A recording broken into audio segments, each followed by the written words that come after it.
आइए मेरे पीछे कहिए, बोलिए प्रभु सिद्ध लोगों के साथ नहीं है। सिद्ध को इंग्लिश में क्या कहेंगे? परफेक्ट। कितनों ये बिलीव करते हैं कि प्रभु परफेक्ट लोगों के साथ नहीं है? करते? बोलो प्रभु असिद्ध लोगों के साथ है ताकि उन्हें सिद्ध बनाए। अंडरस्टैंड? समझे आप मेरी बात को? शैतान की शिक्षाओं में एक शिक्षा बहुत कॉमन है और वो ये है कि प्रभु तुझसे नाराज है। यू नो, और आपने यीशु को ऑलरेडी प्रभु ग्रहण किया है तो वो यही नहीं कहेगा कि वो आपसे गुस्सा है, लेकिन वो आपको ये कहेगा वो तुझसे खुश भी नहीं है। मैंने इस विषय पे बहुत अपनी लाइफ डाउट्स में बिताई है। मैं हमेशा अपने मन में ऐसे रख के चलता था कि प्रभु मुझसे खुश कैसे हो सकता है, क्योंकि जब भी मैं प्रभु की खुशी देखता था मैं बीच में अपने कैरेक्टर को लेके आता था। मैं सोचता था मैंने आज सवेरे तो गुस्सा किया, कल रात को मैं कुछ गलत कर रहा था, वो मुझसे कैसे खुश हो सकता है? हो सकता है आपके अंदर भी ये चीजें हों। क्यों बाइबल ऐसा बताती है? जैसा उनका परमेश्वर वैसे वे हो जाते हैं। अगर आप मुझे ऐसे देखोगे ना, ग्लूमी, निराश, हताश, परेशान, थके हुए, तो मैं ऐसे जान जाऊंगा कि एक्चुअली आपके अंदर परमेश्वर की इमेज क्या है। जैसा बाप वैसा बेटा, जैसे मां ऐसी बेटी। कितने लोग समझ पा रहे हैं? बोलो अपने पास वाले को, बोलो प्रभु आपसे दुखी नहीं है। हाँ, बिलीव करते? किसने आपको कहा कि प्रभु आपसे गुस्सा है, क्रोधित है? या तो कभी कभी कुछ लोगों को लगता है वो सिर्फ परफेक्ट लोगों से प्यार करता है, पहले हम यीशु की तरह बन जाएं फिर वो हमको कहेगा यस अब ठीक है। हाँ जी, इन गलत शिक्षाओं से बाहर निकलो। खुदा आपके साथ है, वो आपसे प्रेम करता है। और याद रखना, जितना आप ब्लेसिंग पाने के लिए इच्छुक नहीं हो, उससे डबल वो इच्छुक है आपको देने के लिए। लेकिन कुछ चीजें वो आपको क्यों नहीं देता, उसका एक कारण है, उसका एक रीजन है। सोचो, आप एक ऐसी बहन और एक ऐसे भाई हो जो कोई भी नई चीज देखकर लेके ही आते हो, और अगर परमेश्वर आपको आज रात को 1,00,000 रुपया दे और कहे ये 2 दिन में पूरे करने हैं, क्या करेंगे आप? 2 दिन, 2 घंटे में पूरे करके देता हूं मैं तेरे को। 2 दिन तो बहुत ज्यादा हो गए प्रभु। आप सीधा शॉपिंग मॉल में जाओगे, ये वो। आप सोचो कितना असंतुलित है आपका कैरेक्टर। परमेश्वर को पता है एक बंदे को अगर मैंने बिजनेस में एक साथ ही सब कुछ दे दिया ना, ये रविवार को दिखाई नहीं देगा। और बहुत सारे भाइयों ने ऐसा किया भी है। इसलिए खुदा पहले आपको बनाता है ताकि जब वो आपको दे तो आपके पास हो। अदरवाइज कितने लोगों ने ये महसूस किया है कि प्रभु ने आपको दिया और आपने अपनी मूर्खताओं से गवा दिया। मैं पहला हूं यहां पर, कोई मेरे साथ दूसरा?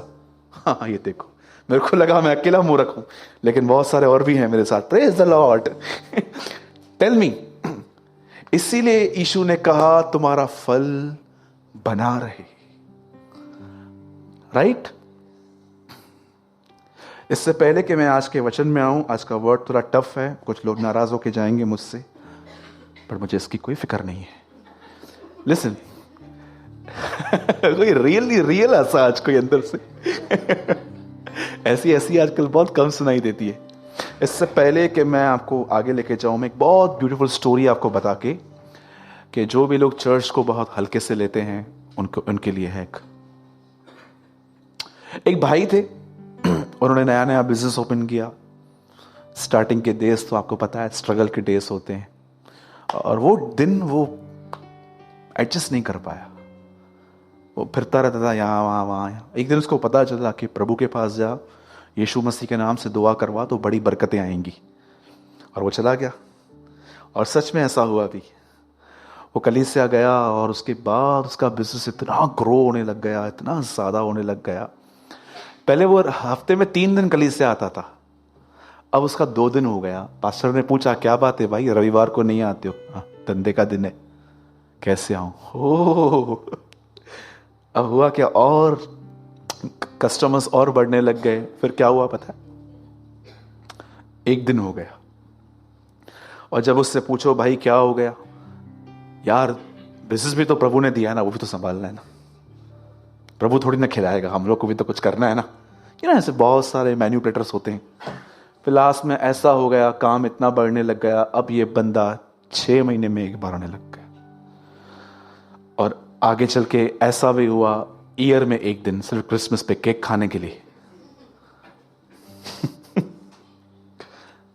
एक दिन उसके चर्च के एल्डर ने उसको कॉल किया, बोला ब्रदर सो एंड सो। तो उसने कहा हाँ। बोला ब्रदर क्या बात है, आप चर्च नहीं आते हो इतना? वो दिन याद करो जब प्रभु ने आपको इतना ब्लेसिंग दिया था, आप उससे छोड़ के चले गए हो। बोला चला कहाँ गया हूं, मेरे मुंह में हमेशा यीशु का नाम रहता है। कभी कभी लोग कहते हैं हमारे मुंह में तो हमेशा यीशु का नाम रहता है। बिल्कुल सही बात है, लिखा भी है बाइबल में, ये मुंह से मेरा आदर करते हैं पर इनके मन मुझसे दूर रहते हैं। उसके बाद क्या हुआ, एक दिन इस बड़े व्यापारी के घर से कॉल आया। उसकी वाइफ ने कहा बच्चे को सांप ने काट लिया है, और सीधा घर पे भागा, डॉक्टर के पास लेके गया। डॉक्टर ने बोला पूरा पॉइजन फैल गया है, नेल्स में चला गया है, यहां चला गया है, वहां चला गया है, बच्चा नहीं बचेगा। तब उसे एक व्यक्ति की याद आई, जीसस, यार उधर हो सकता है। और सीधा वहां पर भागा। वही बुद्धिमान एल्डर जो उसको कॉल करता था, वही इसको जगह पे मिल गया और उससे बोला मेरे बच्चे के लिए दुआ करो, प्लीज प्लीज कुछ करो, मेरा बच्चा मर जाएगा। उससे बोला वेट मैं करता हूं। और उस बुद्धिमान एल्डर ने इस तरह दुआ की जो बहुत कम लोग करते हैं। कभी कभी आप जब दुआ करते हो ना, वो दुआ लिखा करो, किसी के काम आ सकती है। A.W. टोजर की मैंने एक प्रेयर पढ़ी थी, ऑसम प्रेयर। वो कहता है प्रभु इससे पहले कि आपको पता चले कि मैं आने वाले दिन बहुत गंदगी में जीऊंगा, इससे पहले प्रभु अच्छा होगा कि आप मुझे अलर्ट करें, ये कैसी सीजन आने वाली है, ताकि मैं प्रिपेयर हो जाऊं। ही प्रे लाइक दिस। और इस बुद्धिमान एल्डर ने इस बच्चे को हाथ में उठाया और प्रभु से कहा प्रभु मैं आपको शुक्र करता हूं कि जो काम हम 2 साल से नहीं कर पाए वो काम इस सांप ने कर दिया। और प्रभु हम दुआ करते हैं और कोई सांप मत भेजना, क्योंकि अब इस आदमी की अकल ठिकाने पे आ गई है। नो मोर स्नेक्स, अब और सांप नहीं चाहिए। और वो आदमी समझ गया। कभी परमेश्वर से इतना दूर न जाएं कि उसे आपको बुलाने के लिए अपने तरीके यूज करने पड़े। The Bible says, not Bible says but एक कहावत है, turn to God before you return to God. कभी आपने कहावत सुनी है? Turn to God before you return to God. फिर जाओ, कहीं ऐसा ना हो कि तुम्हें फिरना पड़े। फिरना पड़े में मजा नहीं है, इससे अच्छा है पहले ही फिर जाएं हम। आज कितने लोग हैं, मैं आपको सच कहता हूं, उनके लिए चर्च बहुत हल्की सी चीज है। गए तो गए, नहीं गए तो नहीं गए, इट्स ओके, चलता है। मैं आपको बताना चाहता हूं, लिसन, बहुत सारी चीजें जो आप इंजॉय करते हैं जो गलत हैं, उनके फ्रूट्स आपको ऑन द स्पॉट नहीं दिखेंगे, बट एक दिन जरूर दिखेंगे। एक दिन आप रात को उठो, 2-3 बजे कोई आप ऐसी मूवी देखो जो हॉरर मूवी है, या तो एक प्रोग्राम आता है फियर फाइल्स, आप वो देख लो। आप उस दिन उस टाइम पे बोलोगे मस्त मजा आ गया ब्रदर। अब मुझे बताओ, अगले दिन जब अंधेरे रास्तों से गुजरोगे, आप गुजर पाओगे? आपके माइंड में ये चीजें घूमेंगी अब कि मेरा भी कोई पीछा कर रहा है। जो आपने बोया अब आप वो काटोगे। इसलिए मैं आपसे विनती करता हूं,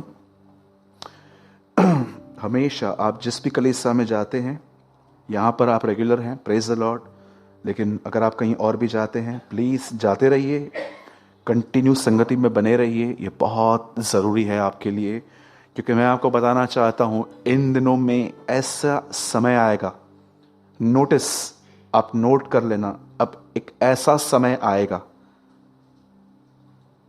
आप बिलीवर्स से मिलोगे, वो वचन के सिवा सब बातें करेंगे, उनके मुंह से वचन नहीं निकलेगा। यू ट्रस्ट मी और नॉट। ऐसा समय आएगा बहुत जल्द, आप विश्वासियों से मिलोगे, उनके पास प्रभु का वचन छोड़ के हर प्रकार की बकवास बातें होंगी करने के लिए। सो बी अलर्ट। मैं तो बहुत कुछ देख चुका हूं ये बातें, कि बहुत जगहों पे लोग यीशु के नाम से मिलते हैं बट यीशु का कोई जिक्र नहीं होता। बी अलर्ट, आप उसमें ना बने, ठीक है। हम वर्ड स्टार्ट कर रहे हैं और सुनिए, वचन को शुरू करने से पहले मैं आपको ये कहना चाहता हूं, प्लीज इसे पॉजिटिवली लीजिए। बोलो पॉजिटिवली। बहुत जरूरी है इसे। चलिए मैं आपको बताता हूं, इससे पहले कि हम स्टार्ट करें, आज वर्ड इब्रानियों में से है, इससे पहले कि हम शुरू करें मैं आपको एक बात बताना चाहता हूं। और देखो, आपको कितनी नॉर्मल चीज लगती है पर यह कितनी खतरनाक चीज है। एक दिन यीशु मसीह एक ऐसे ग्रुप से मिला जो ग्रुप सुबह से लेकर रात तक बाइबल का अध्ययन करते थे, 39 किताबों का जो पुराने नियम में पाई जाती हैं, उत्पत्ति से लेके मलाकी तक। आप जानते हैं वो ऐसे लोग थे जो बाइबल की कॉमा, फुल स्टॉप और क्वेश्चन मार्क्स को जानते थे। इनका नाम था फरीसी।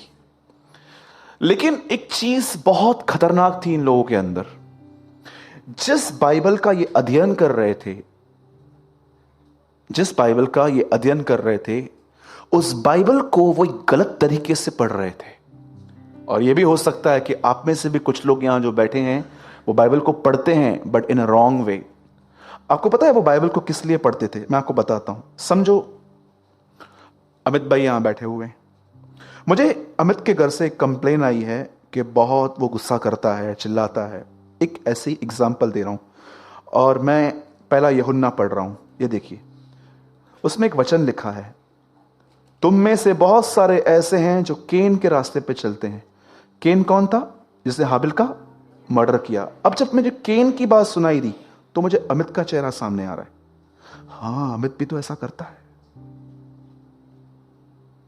आपको बाइबल पढ़ते समय दूसरों की शक्लें क्यों दिखती हैं? आपको पता है वो बाइबल के हर वचन को दूसरों की गलतियों को समझाने के लिए कोट करते थे, जबकि ये बाइबल उनके लिए थी। ये उनका रीजन था। मैंने रिसेंटली, मैं सच कहता हूं,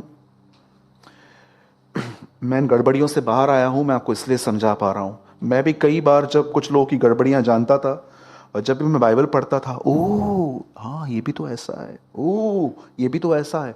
ये एक ऐसा ग्रुप था जिनके पास एक होरोस्कोप थी, एक कैमरा थी, जिसे सारा दिन दूसरों की गलतियों को निहारते रहते थे। ईगल की आंखें थी इनके पास। आप भी तो ऐसे नहीं हैं, कहीं आप बाइबल पढ़ते हैं लेकिन आपको बाइबल पढ़ते पढ़ते दूसरों के चित्र दिखाई देते हैं। That is a wrong way to read Bible. इसे अपने लिए पढ़ो, औरों के लिए नहीं। ना इसलिए पढ़ो कि बहुत बड़े बड़े प्रचार करने हैं। ठीक है, हम प्रचार करने के लिए बाइबल पढ़ सकते हैं, वो भी एक लिमिट है, लेकिन आप सिर्फ अपने लिए पढ़ते ही नहीं हो, सिर्फ प्रीचिंग के लिए पढ़ते हो, यू आर इन डेंजर्स। आप जानते हैं यीशु एक ग्रुप से मिला और यीशु ने इनके विषय में कुछ बातें कही। इन बातों को सुनो, फिर आपको वचन बहुत अच्छे से समझ में आएगा। यीशु ने इनके विषय में कहा, ये कटोरे और थालियों को बाहर से मांजते हैं पर भीतर से नहीं। एक ग्लास अंदर से काम आता है लेकिन ये बाहर से मांजते थे। उसके बाद यीशु उनके विषय में कहता है, ये विधवाओं के घरों को खा जाते हैं। मतलब गरीबों के लिए इनके पास कोई तरस ही नहीं है। मैं यीशु के नाम से कहता हूं, अगर आपने किसी को पैसे दिए हैं और आप देख रहे हो वो बेचारा बर्बाद हो गया है, मत मांगो ऐसों से पैसे, माफ कर दो। दया न्याय पर जयवंत है, क्षमा करो तुम्हें भी क्षमा मिलेगी। हाँ, अगर कोई ऐसा है जिसके पास है और वो आपको नहीं दे रहा, ठीक है, ऐसों के साथ हमें थोड़ा बर्ताव करना है, वो भी बहुत ही डिसेंट वे में, न कि गालियां और शराब देना। पर अगर आप देख रहे हो कि आपने किसी को दिया है और वो आदमी बर्बाद सा हो गया है, ऐसों से मत मांगो, आप प्रॉब्लम में आ जाओगे। क्योंकि परमेश्वर दयालु भी है, परमेश्वर धर्मी और न्यायी भी है। विधवाओं के घरों को खा जाते हुए लिखा है। उसके बाद लिखा गया है, यीशु कहता है, ये कहते तो हैं पर करते नहीं हैं। उसके बाद यीशु मसीह उनके विषय में कहते हैं, ये उन कब्रों के समान है जिनके ऊपर लोग चल रहे हैं पर वो नहीं जानते। कुछ बातें बताने के बाद जानते हो क्या लिखा है वहां पर? आप पढ़ लेना। पतरस आके यीशु को कहता है, प्रभु तू जानता है फरीसियों को तेरी बातों से ठोकर लगी है। कितनी गलत बात है कि कोई आपको जीवन का रास्ता बता रहा है और आप उससे नफरत कर रहे हो। ये इस्राएलियों का नेचर था। जब भी आजकल टीचर को कोई स्कूल में पसंद करता है। मैं आपको अपना अनुभव बताता हूं। जो भी स्कूल में मुझे टीचर्स ने पढ़ाया, आपको पता है जिन जिन सब्जेक्ट्स में मेरी टीचर थोड़ी टफ और हार्ड थी, उन सारे सब्जेक्ट्स में मैं नंबर 1 आता था। पर जिन सब्जेक्ट्स में मुझे टीचर ऐसी मिली जो खुद भी सोई रहती थी, हमको भी बोलती थी सो जाओ, ट्रस्ट मी, मैं इन सारे सब्जेक्ट्स में ग्रेस से पास हुआ था। 34 मार्क लेके आता था, फिर टीचर को बोलता था 1 मार्क दो ना, पूरा साल चला जाएगा। फिर वो बोलती थी, हाँ प्रेमा नहीं देती हूं। हाँ, मैं बहुत, कितने लोग हैं यहां पर ग्रेस से पास होते थे? हाथ उठाइए, मैं अकेला तो नहीं हूं ना। धन्यवाद यीशु। बहनों में से कोई? 34? हाँ ठीक है, धन्यवाद। फिर क्या हुआ? हम थोड़ा मजबूत हो रहे थे। कोई किया, कोई ऐसे किया। उनको बोलो मैं मजबूत हो रही थी। जो बहुत साल बैठते हैं ना, आप देखो आगे चल के वो ट्यूशंस खोलते हैं। किसी को जज मत करो, हाँ ठीक है। ट्यूशंस खोलने थे हम लोगों को एक्चुअली। लिसन, क्या कहता है बाइबल? उसमें क्या लिखा है? वहां पर लिखा है वो नाराज होके चले गए। अब यीशु क्या कहेगा बताइए? यीशु ने उनको बोला होगा, नो प्रॉब्लम, मैं मनाऊंगा उनको, डोंट वरी, मुझे पता है। जानते हो यीशु ने क्या कहा? लीव देम अलोन, उन्हें छोड़ दो। आप बिलीव कर सकते? यीशु मसीह कह रहा था ये, छोड़ दो उन्हें। तीमुथियुस में लिखा है, एक पाखंडी को 1 या 2 बार समझा के उससे अलग हो जा। अगर आज आप यीशु मसीह की बातों को सुनकर अगर फरीसियों का एटीट्यूड रखोगे, नाराज होके चले जाओगे, तो आप याद रखना यीशु भी आपसे यही कहेगा, लीव देम अलोन, इन्हें जाने दो। ये अंधे टीचर्स हैं, ब्लाइंड गाइड्स लिखा है। यदि अंधा अंधे को रास्ता दिखाए तो दोनों गड्ढे में गिरेंगे। ठीक है? बोलो अपने बाजू वाले को, वचन पे ध्यान देना।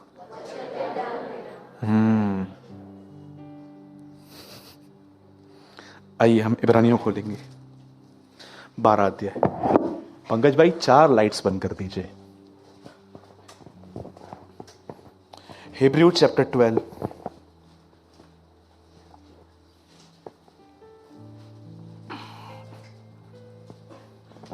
वर्स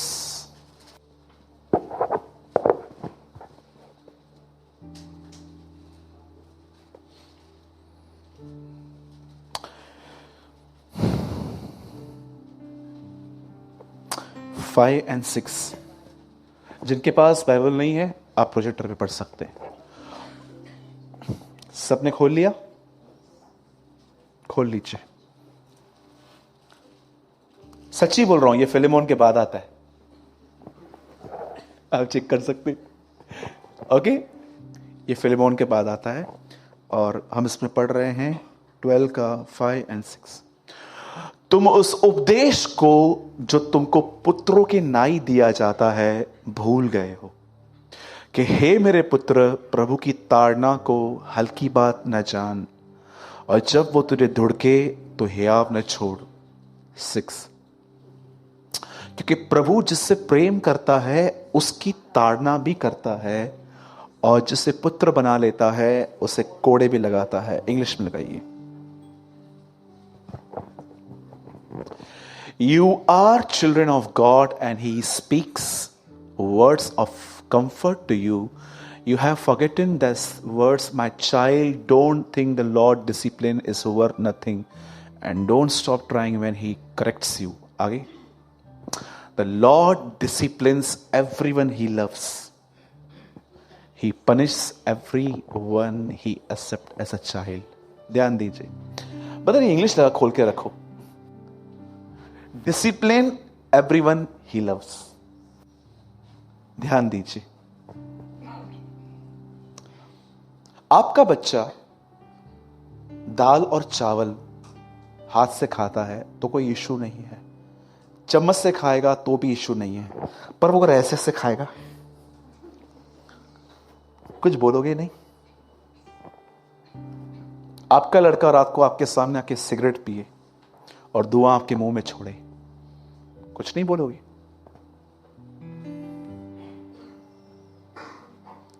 चम्मा टेकड़ी एड़ी हणनुमास होता होगा ना ये वर्ड्स, चम्बा खींच के मारूंगा उसको.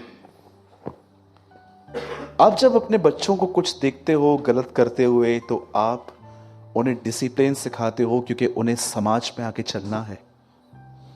लेकिन जब परमेश्वर आपको डिसिप्लिन सिखाता है तो क्या आप उसके वैसा ही लेते हैं जैसा आपको लेना चाहिए? मैं आपको बताना चाहता हूं, परमेश्वर को आपके पाप से ज्यादा आपके रॉन्ग एटीट्यूड से प्रॉब्लम होता है. अब मैं आपको एक एटीट्यूड दिखाता हूं पहले, और उसके बाद मैं बाइबल में से आपको एक व्यक्ति से मिलाता हूं. ध्यान दीजिए, बाइबल ऐसा बताती है, परमेश्वर का दास मूसा इज़राइल के लोगों को मिस्र से कनान लेके जा रहा था, और बाइबल ऐसा बताती है यह रास्ता सिर्फ 11 दिन का था, लेकिन कलाम कहता है कि ये 11 दिन 40 साल में पूरे हुए थे. 40 साल लग गए उन्हें पहुंचते पहुंचते, और इन 40 सालों में कई हजार लाखों लोग मर गए. आप जानते हैं, कई लोग कहेंगे कि ब्रदर उनका मरना एक वजह से था क्योंकि वो अविश्वास करते थे, पर ये अविश्वास तो एक फल था. रूट क्या थी? यीशु मसीह ने अपने अपने अपने प्रचारों में अधिकतर लोगों को यह दिखाया कि जड़ क्या है, फल नहीं. लोग क्यों व्यभिचार करते हैं? क्योंकि यीशु ने कहा वो पहले मन में करते हैं, उसके बाद वो बाहर करते हैं. व्यभिचार कभी पलंग से नहीं शुरू होता, वो हमेशा मन से शुरू होता है और पलंग पे खत्म होता है. याद रखना इस बात को. एडल्ट्री माइंड से स्टार्ट होती है, बेड पे खत्म होती है. तो जीसस ने सिखाया कि वो कैसे स्टार्ट होता है. अब ध्यान दो जो मैं आपको समझा रहा हूं. इज़राइल के लोग हमेशा मूसा के सामने ऐसे जाते थे, मूसा हमें खाना चाहिए. उसके बाद बोलते, मूसा जहां पर हम रहते थे हम वहां अच्छे नहीं थे क्या? तीसरा, मूसा क्या है ये, तू क्या कर रहा है? वहां पर कब्रें नहीं थी, यहां मारने के लिए लेकर आया. चौथा, मूसा हम तुझ पे पथराव करेंगे. आप उनके एटीट्यूड को देखो, वो खाना मांग रहे हैं पर खाने का तरीका देखो. अगर वो उनको कहता, मूसा बहुत भूख लगी है, छोटे बच्चे हैं हमारे साथ, तो खुदावंद से कहे हमें कुछ खाने के लिए दे, परमेश्वर नहीं देता. पर ये कौन सा तरीका है मांगने का? कब्रें नहीं है, यहां क्यों लाया? आपको पता है आप बहुत सारी चीजों में सही रहते हो, पर क्यों आपको लोग गलत ठहराते हैं? क्योंकि आपका एटीट्यूड बीच में आता है. मैंने बहुत बार लोगों को देखा है वो सही बोलते हैं, गलत टोन में बोलते हैं, इसीलिए देखो बातें बढ़ती हैं. आपका बेटा कुछ गलत कर रहा है और आप अपने हस्बैंड को ऐसा बोलते हो, ये तुम्हारे पर गया है. ये कोई तरीका है? आप गलती कौन कर रहा है? आपका बेटा कर रहा है ना, तो आप उसको क्यों बोल रहे हो? फिर आपका बेटा आएगा, मम्मी तू बहुत बोलती है, हाँ ऐसा मत कर तू. देखो आप अपने बेटे की कंप्लेन अगर आप हस्बैंड को दे रहे हो तो देखो क्या बोल रहे हो उसको. आप सुनो, समझो तुम भी ऐसे ही थे. क्यों झगड़ा नहीं होगा? फिर कैसे नहीं होगा मुझे बताइए. ताते हो तब बोलते ना आप. इज़राइल के लोग देखो क्या कर रहे हैं, वो खाना मांग रहे हैं, पर उनके खाने का तरीका देखो. क्यों लोगों को आप समझाते हो, वो बार बार गलतियां करते हैं उसके बाद भी. मैंने कई बार एक भाई को हमारे चर्च में बहुत बार ये बात समझाई थी, ये मत कर, ये मत कर, ये मत कर, ये मत कर. वो डेली वही करता था. एक दिन मैंने प्रभु को कहा, प्रभु ये समझता क्यों नहीं है? प्रभु ने कहा, इसलिए क्योंकि तुझे समझाना नहीं आता. देखा प्रभु मैं तो उसको समझा रहा हूं, मैं तुझे बताता हूं समझाने के तरीकों को बदल। तू पता है क्या करता है? क्या तू भड़ास निकाल रहा है। तुझे भड़ास नहीं निकालनी है, तुझे उसको विजडम देनी है। ऐसा कर फिर नहीं होगा। आज मैं आपसे पूछना चाहता हूं, आपके समझाने के तरीके कैसे हैं? आप बुद्धि दे रहे हो लोगों को, ऐसा न कर। नीति वचन में कई बार लिखा गया है, हे मेरे पुत्र। कितना प्रेम से दाऊद सुलेमान को समझा रहा है, हे मेरे पुत्र पराई स्त्री से दूर रहे, उससे दूर रहेगा तो तू अपनी कमाई को खाने पाएगा, तेरा वंश का भला होगा। लिखा है, क्या ऐसा हो सकता है कि कोई पराई स्त्री के पास जाए और वो अपनी कमाई को खा सके? उसके बाद लिखा है, क्या ऐसा हो सकता है कोई अंगार ले और अपने छाती पे रखे और न जले? अब देखो उसे कितना काइंडनेस में समझाया गया है, और हमारे समझाने के तरीके कितने खतरनाक हैं। आज मैं आपसे पूछना चाहता हूं, जरा पूछिए, जिन लोगों से आप डेली व्यवहार करते हैं, घर में, ऑफिस में, आप उन्हें विजडम दे रहे हैं कि आप अपनी भड़ास निकाल रहे हैं? आज पंकज यहां बैठा है, समझो वो कंटिन्यू किसी बात में गलत कर रहा है। मैं बोलता हूं ये कर, ए नहीं, सीधा जेड, बी भी नहीं करता, सीधा जेड कर देता है। मैं क्या करूं? अब मुझे तो तकलीफ हो रही है अंदर। कभी कभी आप ऑफिस में जो लोग जॉब करते हो, आप कभी कभी देखो आप कितना पीते हो, दुख कितना पीना ही ऐसा, कैसे आप सहन करते हो लोगों को। या कभी कभी आप सोचो, आप एक ऐसे व्यक्ति के ऊपर मेहनत कर रहे हो, आप उसे आत्मिक बनाना चाहते हो, बाइबल पढ़े, प्रेयर करे, और वो आपकी बातों को ऐसा ले लेते। कितना आप सहन करते हैं। फिर क्या होता है, या एक्चुअली क्या है, फिर हम क्या करते हैं, हम भड़ास निकालते हैं। अब सुनिए, मैं आपको जो समझाने की कोशिश कर रहा हूं, देखो परमेश्वर को किस चीज से प्रॉब्लम है। इजरायली जो थे वो ऐसे क्यों थे? उनका एटीट्यूड ऐसा क्यों था? खाना मांगने का भी एक तरीका होता है, पर वो कैसे मांगते थे? मिस्र में कब्रें नहीं थी जो हमारे लिए तू हमें यहां पर लेकर आया। मैं सोच रहा था, प्रभु एक बात बता यार, भूखे प्यासे लोग हैं, खाना नहीं मांगेंगे? वो क्या गलत मांग रहे हैं मुझे बता। मैं होता तो मैं भी मांगता, सूरज मैं ऐसा हूं, मैं खाना नहीं दूंगा। उनके खाने के तरीके देख, वो मांग कैसे रहे। अरे इतने चमत्कार दिखा के मैं उनको निकाल के लेकर आया, अब भी देख वो कितना डिसरिस्पेक्ट से बात करते हैं मुझसे। आप सोचो, आपके साथ कोई 10-15 दिन कंटिन्यू डिसरिस्पेक्ट करे, आप बर्दाश्त कर पाएंगे? होंगे खुदा के साथ जुड़े हुए तो सह लेंगे, अदरवाइज सोचो। अब ध्यान दीजिए जो मैं कहना चाहता हूं। बाइबल ऐसा बताती है, परमेश्वर ने एक व्यक्ति बनाया, उसका नाम था आदम। और बाइबल बताती है प्रभु ने उसे free will the. Free will का मतलब समझते, जो चाहिए तो कर सकता है। और प्रभु ने उसको यह भी सिखा दिया भला और बुरा क्या है, और फ्री विल भी दे दी। और उसके बाद बाइबल ऐसा बताती है, परमेश्वर ने जो आदम और हवा को मना किया था, कई लोग बेचारी बहनों पे दोष लगाते हैं, हवा ने गिराया। याद रखना, प्रभु ने नर और नारी, वे दोनों एक ही हैं, अलग अलग नहीं है। तो ये बोलना बंद कर, तो सिर्फ हवा हवा हवा, आदम ने भी खाया है उसका, क्योंकि वो दोनों एक हैं लिखा है। तो उसने खाया तो उसने भी खाया ना। क्यों सिर्फ बहनों पे दोष लगाते हैं हम लोग? बोलो मैं भी दोषी हूं। अरे निकल ही नहीं, तो मुंह निकल ही नहीं रहा है मुंह में से। ओह बोलो मैं भी दोषी हूं। एक ने तो पहले ही बोल दिया। यू नो बाइबल क्या बताती है, उन्होंने खाया और उसके बाद क्या हुआ, प्रभु नीचे उतरा। अब मैं आपसे एक बात पूछना चाहता हूं, क्या वहां पर ऐसा लिखा है, प्रभु जैसे नीचे आया, एक स्वर्गदूत वहां पर खड़ा था, और वो स्वर्गदूत प्रभु को बोलता है, और प्रभु वहां पर गया, इन लोगों ने लफड़ा किया है। क्या हुआ, क्या तो वो जो मना करके गया था ना, वो इन्होंने किया है। और प्रभु को वहां पर गुस्सा आया, और प्रभु बहुत जोर से अंदर गया, किधर है तू? परमेश्वर सब जानता था, उसने ऊपर से देखा था कि इन लोग क्या क्या कर रहे हैं। और जैसे वो नीचे आया, वो पहली चीज कहता है, आदम तू कहां है? आदम निकला, कहां था? इसने फल खिला दिया। फिर हवा इसने फल खिला दिया। फिर सांप देखता होगा, हाँ मैंने खिला लिया। वो भी देखता होगा, अभी तो मेरा तो कोई भी नहीं है भाई। मैंने खिला दिया। और आप जानते हैं, परमेश्वर ने उसे निकाल दिया। मैं आपको बताना चाहता हूं, लिसन, जब उन्होंने फल खाया ना, प्रभु वहां पर आया और प्रभु ने उनको जब कहा वेयर आर यू, तू कहां है, याद रखना, अपने बाइबल में ब्रैकेट में लिख देना आज अपने इस वचन के पास में कि परमेश्वर न्याय करने नहीं, बातों को बनाने आया। He is a God of restoration. आप सोचो अगर उसको न्याय करना होता तो सीधा नीचे उतरता, एक एक को चाटे मार के निकाल देता, चलो निकलो निकलो निकलो यहां से। पर आकर भी पूछता है भाई तुम कहां हो, ताकि वो सामने आए और मान ले कि हां मैंने किया है। मैं आपसे पूछना चाहता हूं, जब आपके घर के अंदर या आपके ऑफिस में या कभी कभी आप पब्लिकली रिब्यूक किए जाते हैं, डांटे जाते हैं, उसे कैसे लेते हैं आप? अधिकतर लोग नाराज हो जाते हैं। मैं आपको सच बताऊं, कभी कभी आपके लाइफ में ऐसे भी लोग होंगे कि वो गलत करेंगे, पर उनको समझाना आपके लिए एक चैलेंज बन जाएगा, क्योंकि आपको पता है इनको समझाया ना, ये आपसे ही नफरत करेंगे। मैंने देखा है,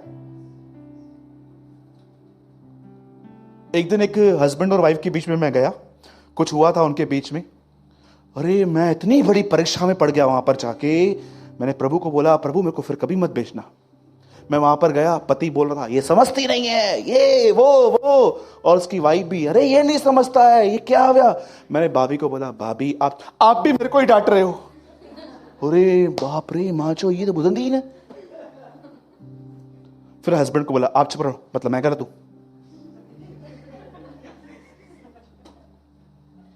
मुखे दिल पी थे मां, ये मथे ते वनी कर, ये जोर जोर से, ये मेरे को मन कर रहा था मैं जोर जोर से अपने आप को मारूं। मैं इधर आया क्यों? अरे उसके बाद उनका जो ब्लेम गेम चालू हुआ, मैं लास्ट में ऐसा बैठा हुआ था।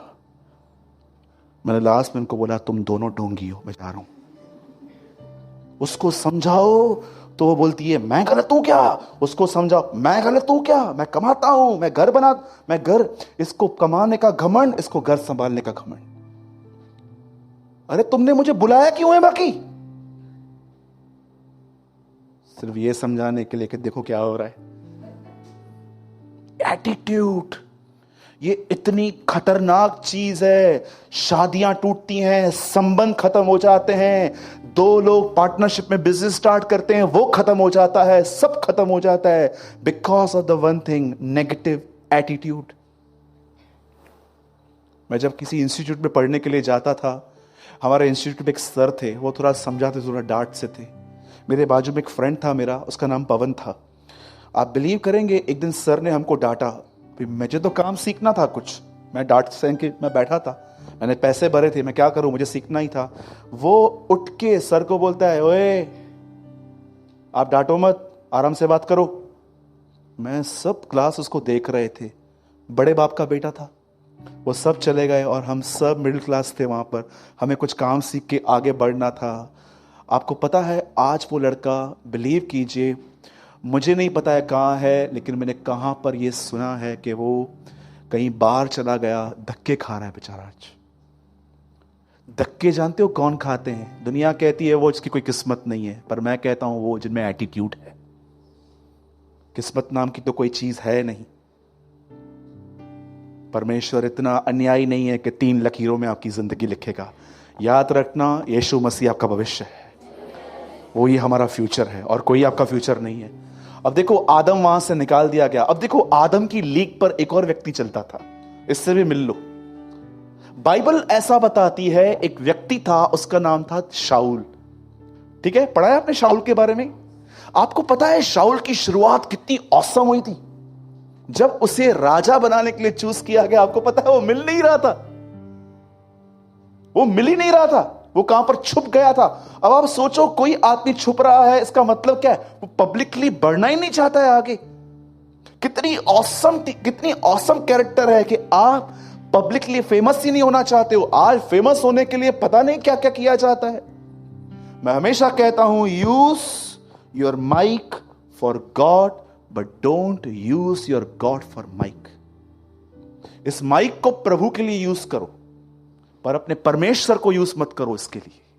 आज लोग फेमस होने के लिए क्या कुछ नहीं करते, लस्ट भरी हुई है, लेकिन शाऊल ऐसा नहीं था, वो ऐसा नहीं था। वो छुप गया, उसको पकड़ के लाया गया, उसको राजा बनाया गया। अब देखो इसकी शुरुआत कैसी थी। इसने लड़ाइयां लड़ी, जीता, और एक दिन प्रभु ने इससे कहा लड़ाई पे जाने से पहले बलिदान कर। और इसने क्या किया? याजक का काम था बलिदान करना, पर इसने खुद बलिदान कर दिया। और जैसे वहां पर सैमुअल आया, जानते हो सैमुअल को वो क्या कहता है? सैमुअल उसे पूछता है, ये क्या किया तूने? वो कहता है, मैं नहीं कर रहा था, पर प्रजा के लोगों ने मुझसे करवाया, क्योंकि तेरे आने में देर हो गई। प्रभु ने जब ये सुना कि ये आदमी ऐसे एक्सक्यूजेस देता है, प्रभु उसको बोलता है, अपनी कुप्पी ले, मैं इससे फेडअप हो चुका हूं अभी। और सेम वही नबी ऑयल लेता है, दाऊद के पास पहुंचता है, दाऊद का अभिषेक कर देता है, और दाऊद आगे चल के राजा बनता है। अब दाऊद के बारे में सुनो। एक दिन वो छत पे गया, उसने एक वुमेन को देखा बाथ में, वो नहा रही थी। दाऊद ने उसको बुलाया। वो जानता था वो शादीशुदा है, उसके बाद भी उसने व्यभिचार किया, और ये व्यभिचार खुल न जाए इसके लिए उसने उसके पति की हत्या भी करवा दी। व्यभिचार को छुपाने के लिए मर्डर किया गया। अब सुनिए, एक नबी फिर उसके पास आके कहता है ये बातें हुई हैं। और जब दाऊद एक्सपोज होता है कि ये वो है, जानते हो दाऊद ने क्या किया? दाऊद ने अपने कपड़े फाड़े और कहा, मैं यहोवा के सामने अपराधी हूं। सुनिए, मैं आपसे एक सवाल पूछता हूं, शाऊल का पाप सीरियस था कि दाऊद का पाप सीरियस था? हाँ, दाऊद का। पर शाऊल बलिदान करके निकाल दिया गया, पर दाऊद व्यभिचार करके भी राजा बना हुआ था। क्या था शाऊल, क्या था दाऊद में जो शाऊल में नहीं था? एटीट्यूड। उसमें एटीट्यूड था। उसने ये नहीं कहा कि यार एक्चुअली क्या हुआ था ना, मैं ऊपर गया, मैंने कुछ देखा और मैं अटक गया। ही नेवर से एनीथिंग, ही से यस, ये मैं हूं। परमेश्वर ने उसके गुनाह के बाद भी उसे राजा बनाए रखा। आप जानते हो उसके बाद उसने जो पश्चाताप किया है, लिखा है जब वो मर रहा था, वो राजा थे उन दिनों में, उनके सुखविलास के लिए बहुत कुछ होता था। मरते दम तक लिखा है दाऊद ने कभी किसी स्त्री को नहीं छुआ था। क्या रिपेंट है उसका। एक व्यक्ति निकाल दिया गया सिर्फ बलिदान करके, पर एक व्यक्ति उससे बड़े बड़े गुनाह करके भी राजा बना हुआ था। जानते हो रीजन क्या था? Positive attitude. आज मैं आपसे एक बात पूछना चाहता हूं, यहां पर सुनिए। कभी कभी आपको लगता होगा कि ये ब्रदर सूरज जो है ना, ये बोल रहा है ना, इसको मेरी गड़बड़ पता होगी इसलिए मुझे बोल रहा है। मैं आपको सच कहता हूं, आई हेट टारगेट प्रीचिंग्स। मुझे नफरत है। अगर मुझे कल पता चला कि आप में से कोई भाई कुछ गलत कर रहा है, मैं प्रॉमिस करता हूं मैं आपसे मिलके बात करूंगा, पर मैं आपको यहां से कभी नहीं समझाऊंगा, कभी भी नहीं। क्योंकि मुझे लगता है ये एक थर्ड क्लास काम है जो मैं कभी नहीं करूंगा, कभी भी नहीं। मुझे कभी किसका चेहरा दिख जाए और उसकी गलती मुझे याद आ जाए, मैं उसको साइड में रख के वर्ड प्रीच करता हूं। क्योंकि मुझे लगता है ये वो जगह नहीं है जहां पर से लोगों को मैं पत्थर मारूं। ये वो जगह है जहां पर मैं यीशु मसीह की महिमा का प्रचार करूं कि वो कैसा है। आज मैं आपसे बहुत साधारण सी बात पूछ के मैं आपको खड़ा कर रहा हूं। आप सोचो, करेक्शन के प्रति आपका एटीट्यूड कैसा है? अगर आपके पति ने आपको डांटा है, 5 मिनट जांचो, क्यों डांटा, क्या रीजन था? आपको पता है, आप जब डीप सोचोगे ना, आपको दिखाई देगा, यस, गलती है मेरी। ठीक है, आप भाइयों को यहां पर जो हैं आपको हक मिले हुए हैं, कुछ लिखा है पति पत्नी का सर है। अगर आपकी पत्नी ने कुछ ऐसा आपके साथ कुछ गलत कर दिया, कुछ बोल दिया, तो इसमें यह बोलने की क्या जरूरत है कि मैं बड़ा हूं, मुझे कैसे बोल दिया? फिर क्या हुआ, बोला तो आप भी पॉजिटिव बनो ना। कहां नहीं टिक पाते हैं ऐसे लोग जिनके अंदर करेक्शन के प्रति ही प्रॉब्लम्स हैं। अरे सोचो, लिखा गया है जब धर्मी तुझे डांटे तो कृपा समझ, और जब वो तुझे मारे तो यह उस अभिषेक की तरह होगा जो तेरे सर पे लगाया जाए। क्या यीशु को देखो, आप सोचो कितना शारीरिक वर्ड लगता है, पर यह आत्मिक व्यक्ति का शब्द है। हे अविश्वासियों, मैं तुम्हें कब तक सहूंगा? ये किसने कहा है? यीशु गुस्से में नहीं आया था कोई, वो शारीरिक नहीं था हमारी तरह कुछ भी बोल के चला जाएगा। जब वो उसको कहता है, हे अविश्वासी कठोर लोगों, मैं तुम्हें कब तक सहूंगा। आप सोचो, अविश्वासी और कठोर, हाँ प्रभु मैं दोनों हूं। सोचो जब परमेश्वर आपको करेक्ट करे तो कितनी बड़ी ब्लेसिंग है ये। हमको लगता है जो जो जो जो ब्लेसिंग है वो है चंगाई, बरकत, ये वो। मैं आपसे पूछना चाहता हूं, कितने लोगों ने रियल ब्लेसिंग के बारे में सुना है? मैं आज बताऊं, मेरे पास अब भी 5 मिनट है आपको बताने के लिए। सुनिए, मैं आपको रियल ब्लेसिंग बताता हूं जो एक्चुअली मसीह में आपकी है। सुनिए, कई लोग कहते हैं चंगाई, पैसा, छुटकारा, ये वो। सुनिए, मैं कभी भी इन चीजों को रिजेक्ट नहीं करता हूं क्योंकि ये भी बाइबल का एक हिस्सा है, पर मैं इन चीजों को वो जगह नहीं दूंगा जो जगह उन्होंने यीशु ने नहीं दी थी। कभी कभी आपने एक बात सोची, एक दिन इस बॉक्स में से एक लेटर निकला।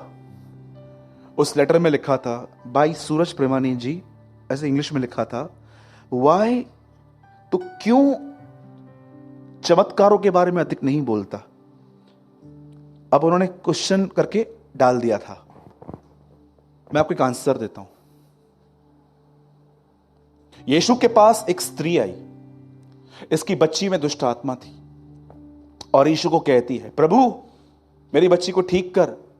यीशु कहता है, बच्चों की रोटी कुत्तों को नहीं देते। उसके बाद वो क्या कहती है,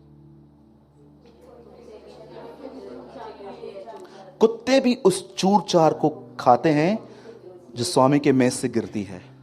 यीशु उसको इनडायरेक्टली कह रहा है, मैं ये नहीं करूंगा आपके लिए, मैं इसके लिए नहीं आया हूं। पर वो कहती है, प्रभु फेंक ही दे नीचे, उठा लेंगे हम लोग। अब मुझे बताइए, मेज पे रखी रोटी का प्रचार करूं कि चूरन का प्रचार करूं?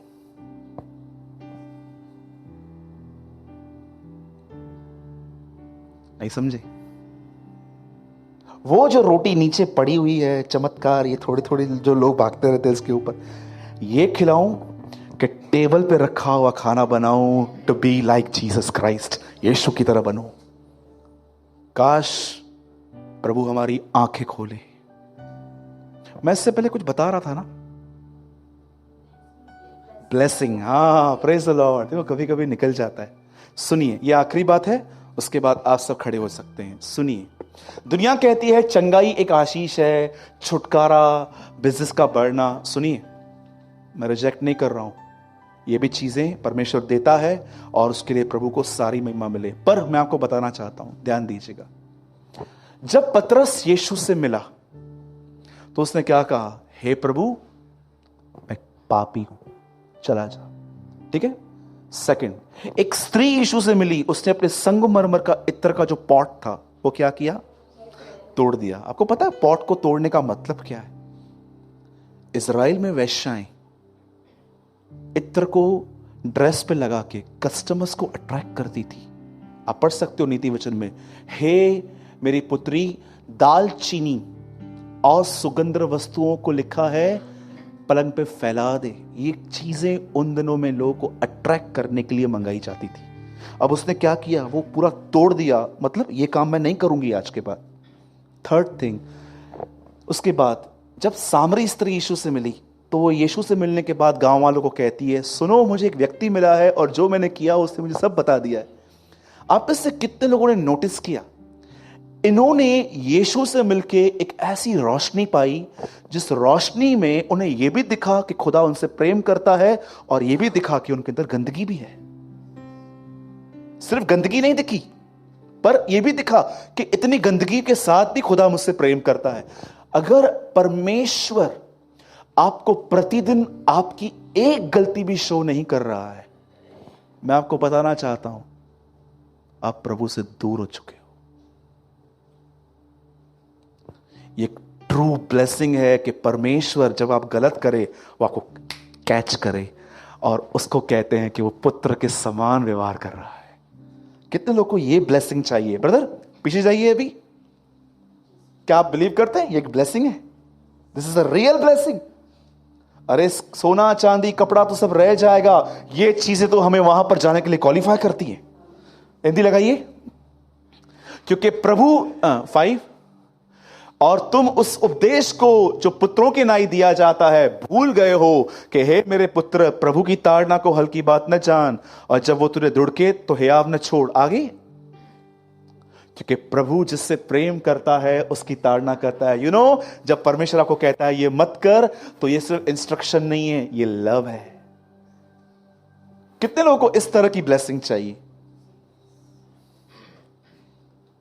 सोचो, एक बच्चा, आपका बेटा आपके सामने स्मोकिंग करता है, और मैं आपको बोलता हूं अंकल आप कुछ बोलते नहीं हो। बोल बोल के थक गया हूं मैं। सोचो, अगर आपको खुदा नहीं बोलता, मतलब उसने आप पे गिव अप कर दिया। मैं सच्ची में एक बात बताता हूं, मैं घर में था, बाप और बेटे साथ में दारू पी रहे थे, तो मैंने उनको बोला अंकल आपका लड़का आपके सामने पीता है, आपको चलता है क्या? बोलता है ब्रदर देखो मेरे को तो हैबिट है, अब इसको मैं समझा समझा के थक गया हूं, मत पी, पर उसके पास कॉमन सेंस भी नहीं है, मैं क्या करूं, मैंने गिव अप कर दिया है। जब परमेश्वर आपको दिखाए, कितने लोग हैं यहां पर, सच बताइए, जब आप लोगों से नाराज होते हो तो परमेश्वर आपको ये नहीं कहता है देखो कितने स्वार्थी हैं, पर परमेश्वर आपको कहता है क्यों इतनी उम्मीद करता है तू? प्रभु को अपने जीवन के लिए ज्योति मांगो, दूसरों के लिए नहीं। दूसरों के पास तो हमारे पास ऑलरेडी ज्योति रहती है, ज्योति क्या मशाल होती है। हाँ, मसीहत भरी पड़ी है ऐसे लोगों से जो अपना नहीं, सारा दिन दूसरों की जिंदगी को झांकते रहते हैं। इसने डीपी क्या रखा है, इसने फेसबुक पे क्या अपलोड किया है, इसने क्या किया है, इसने क्या किया है, इसने क्या किया। अरे छोड़ो उसको, तुमने क्या किया है वो बताओ। समझ रहे हैं? एक बार मैंने अपने नेफ्यू से कहा बैठ दुआ करना सिखाता हूं। बैठा बच्चा है, मैंने बोला बोल मैं पापी हूं, बोलता है हम पापी हैं। बोला बोल मैं पापी हूं, हम पापी हैं। कितनी डिसऑनेस्टी है बचपन से। 2 बच्चे फेल होके आते हैं, बाप बोलता है रिपोर्ट कार्ड, पापा ये भी फेल हुआ है। उसके लिए क्यों बता रहा है? मैं भी हुआ हूं ना, मतलब समझ जाओ ना, पहले उसको मारो। बचपन से 3-4 साल के बच्चों के अंदर पाखंडीपन देखा है मैंने। आप बिलीव करो, एक दिन मेरा नेफ्यू खेल रहा था बैठ के, उसको बुला बुला के थक गया, इधर आ इधर आ इधर आ इधर आ, नहीं मामा नहीं मामा नहीं मामा नहीं मामा। मैंने मन में क्या किया, बाजू वाले की बच्ची गुम थी, उसको उठाया, आके बोलता है इसको नीचे उतार, मेरे को उठा। मतलब इतनी जलन चाहिए साले हुए खाली, 4 साल का, इतनी जलन तुझ में कहां से आई? आके बोलता है इसको नीचे उतार, मेरे को उठा। आदम की सच्ची संतान, ट्रू चिल्ड्रन ऑफ एडम, बिल्कुल इसकी लीक पे चलता है वो। बोलो यीशु मसीह की। हाँ, उनको अभी बोलो अपने बाजू वाले को, चरित्र बात में बदलेगा, पहले एटीट्यूड बदलो। हाँ, तो अभी आपके एटीट्यूड की भी थोड़ी परख हो जाएगी। बोलूं अभी कुछ, और उसके बाद मैं आपकी शक्लें देखूंगा, मैं आपकी शक्लें देखूंगा। बोलूं पक्का? और अगर आपको बुरा लगे तो लगे, इसमें क्या है? बोल दो, कम बोलो।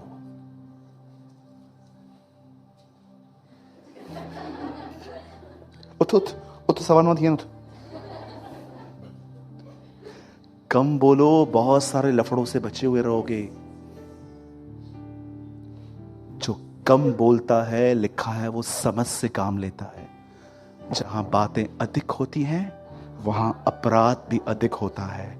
बुद्धिमान बोलने से पहले सोचता है, मूर्ख बोलने के बाद। कम बोलो। और जो बिल्कुल नहीं बोलते हैं उनको बोलता हूं थोड़ा तो बोलो।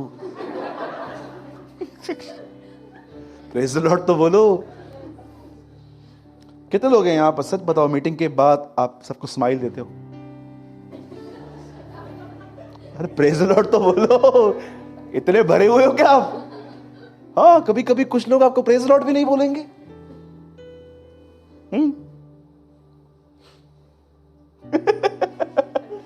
ओके, बोलो जोर से, आज से कम बोलूंगा। हाँ, पढ़ा है आपने, जो गाल बजाता है वो नाश हो जाता है। नीति वचन में लिखा गया है, कम बोलोगे। मैं आपको सच कहता हूं, आप में से बहुत सारी बहनें, आप में से बहुत सारे भाई जिनको मैं ये बात कहना चाहता हूं, आप काम करके नहीं, आप अधिक बोलने की वजह से थक जाते हो। एडो गालाइंदो। एक आदमी से मैंने पूछा, और कैसा है, कहाँ से आया? बदर मैं एक्चुअली घर से निकला तो रिक्शा मिल नहीं रही थी, फिर मैं बस पकड़ के आया। बस में फिर क्या हुआ, मैं नेहरू चौक पे उतर गया, फिर वहाँ से मैंने रिक्शा पकड़ लिया, फिर मैं आया तो मेरी चप्पल टूट गई, मैंने मोची से चप्पल बनवाई, फिर मैं वापस चढ़ गया, फिर मैं आया। मैंने बोला, समझ गए?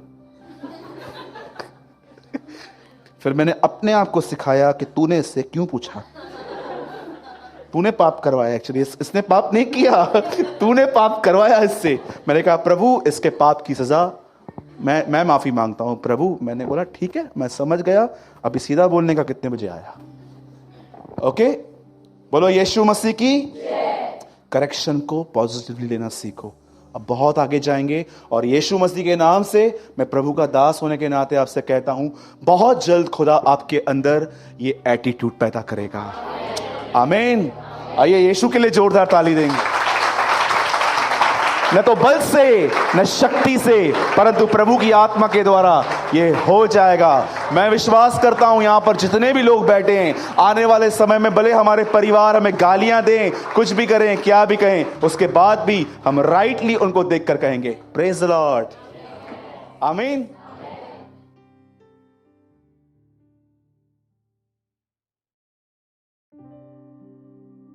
क्या आप इस बात को जानते हैं, आखिरी 50 सालों में ये बाइबल कितनी रॉन्ग वे से प्रीच हुई है? Do you know? Specially last 50 years से। 1960 में ऐसे बहुत सारे परमेश्वर के दास और दासियों ने एक प्रोफेसी की थी, डिफरेंट प्लेसेस पे, ऑकलैंड में, न्यूजीलैंड में, इंग्लैंड में। उन्होंने खड़े होके ये प्रोफेसीज की थी कि एक समय आ रहा है जब धोखा आएगा। आपको चाहिए, आप गूगल करके देखिए। मैं कोई भी चीज जब तक 15 बार न पढ़ लूं, जब तक मैं खुद कन्विंस ना हो जाऊं, मैं कभी प्रीच नहीं करता। आपको पता है 1960 में बहुत सारे परमेश्वर के लोगों ने ये प्रोफेसी की थी कि आने वाले समय में बहुत धोखेबाजी होगी, और ये बिल्कुल सच हुआ है। और मैं आपको आज एक धोखा आपके सामने रख रहा हूं। इसे धोखा भी नहीं कह सकते हैं, बट इसे इमेच्योरिटी भी कह सकते हैं। धोखा नहीं कह सकते, सॉरी, ये रॉन्ग वर्ड है, डिलीट कीजिए इसको। पर इसे इमेच्योरिटी कहते हैं। आप जानते हो लास्ट 50 सालों में कितना बाइबल रॉन्ग तरीके से प्रीच हुई है? ये बाइबल जो मेरे हाथ में है, ये पवित्र शास्त्र, ये कलाम मुकद्दस जो मेरे हाथ में है, ये बाइबल मुझे सबसे पहले आज्ञा देती है, तू उसको अपने लिए पढ़, और जिन बातों पर तू चलता है उन बातों का तू प्रचार कर। यीशु ने नहीं कहा उनको प्रचार करो, यीशु ने कहा उन्हें आज्ञा मानना सिखाओ। आज्ञा प्रचार करना और मानने में क्या फर्क है? आप खड़े होकर कह सकते हो कि झूठ मत बोलो, पर हो सकता है आपकी हर लाइन में झूठ होता है। बट जब बाइबल बताती है आज्ञा मानना सिखाओ, इसका मतलब क्या है? तुम उन्हें अपने जीवन से सिखाओ कि मानना क्या होता है। आपको पता है, मैं जिस चीज को धोखा कह रहा हूं, वो चीज कैसी धोखेबाज है, मैं आपको बताना चाहता हूं। वो मतलब कैसी चीज है जो बहुत इमेच्योर वे से प्रीच हुई है। क्या आप इस बात को जानते हैं? आज जितने भी लोग प्रचार कर रहे हैं, उसमें से 90% लोग जीसस के एक्सटर्नल थिंग्स का प्रचार कर रहे हैं। मैं इसे बिल्कुल गलत नहीं कहता हूं। जैसे कि एक व्यक्ति खड़ा हुआ और उसने कहा यीशु ने पानी को दाखरस बना दिया। Praise the Lord. बिल्कुल ऐसा हुआ था। एक दिन यीशु 5000 लोगों से मिला, उसने उनको भोजन खिला दिया। ठीक है। थर्ड थिंग, एक दिन यीशु मसीह बोट में गए, उसे तूफान को शांत कर दिया। खाना बाहर खिलाया, तूफान बाहर शांत किया, दाखरस बाहर बनाया। मुझे बताइए, जब आप सिर्फ और सिर्फ बाहर की बातें सुनोगे तो आप यीशु से उम्मीद क्या करोगे? कि वो सिर्फ आपकी बाहर की चीजों में काम करे। बहुत कम लोग हैं जिन्होंने उसकी इनर लाइफ प्रीच की है। जो आंखों ने नहीं देखा, जो कानों ने नहीं सुना, जो मनुष्य के चित्त में भी नहीं आया, परमेश्वर ने वह बातें उनके लिए तैयार की हैं जो उससे प्रेम करते हैं। और अगर आप किसी से भी आज ये बात पूछ लो तो वो कहेंगे स्वर्ग। ब्रदर इस वचन का मतलब क्या है? ब्रदर, प्रभु ने आपके लिए स्वर्ग रखा है जो आपने देखा नहीं है, सुना नहीं है, वगैरह वगैरह, वो सब चीजें। आप उसके ठीक नीचे पढ़िए, उसमें लिखा है परंतु परमेश्वर ने अपनी आत्मा से वो बातें हम पे प्रकट की हैं। आपको पता है ऐसी 1000 बातें हैं बाइबल के अंदर जो यीशु की सेवकाई में हुई, जो लिखी हुई नहीं है, पर परमेश्वर अपनी आत्मा के द्वारा आपको वो बताना चाहता है। ट्रस्ट में। आज मैं आपसे पूछना चाहता हूं, सब ध्यान दीजिए। जैसे आज लास्ट 50 इयर्स में आज बहुत सारे प्रीचर्स प्रीच कर रहे हैं, यीशु तेरे को चंगा करेगा, यीशु तेरे को ये करेगा, वो करेगा। मैं आपसे पूछना चाहता हूं, क्या ये चीजें आपको अट्रैक्ट करती है? ये कोई बड़ी बात नहीं है। एलिशा के पास भी एक सेवकाई थी, वो मुर्दों को जिलाता था। कितने लोग ये बात जानते हैं? एलिशा ने 2 मुर्दों को जिलाया था, एक नहीं। एक उससे तब जिलाया जब वो जीवित था, एक तब जब वो मर गया था। यू नो, एक दिन ऐसा था वो मर गया, उसको गाड़ दिया गया, उसकी हड्डियां पड़ी थी। लिखा है एक मुर्दे को उसकी हड्डियों पर टच किया गया, वो जी उठा था। एलिशा ने एक मुर्दा तब जिंदा किया जब वो जिंदा था, एक तब जब वो खुद मरा हुआ था।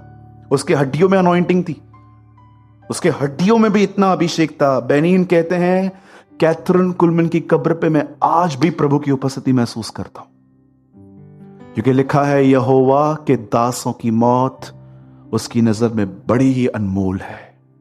यू नो, सोचो इन लोगों के इस बात मरने के बाद भी प्रभु ने इनको इनके आजू बाजू पैरा रखा था। आज बहुत हद तक बाइबल रॉन्ग वे से क्यों प्रीच की जा रही है, मैं आपको बताना चाहता हूं। वो इस वजह से क्योंकि हम सिर्फ और सिर्फ जीसस की एक्सटर्नल लाइफ प्रीच कर रहे हैं।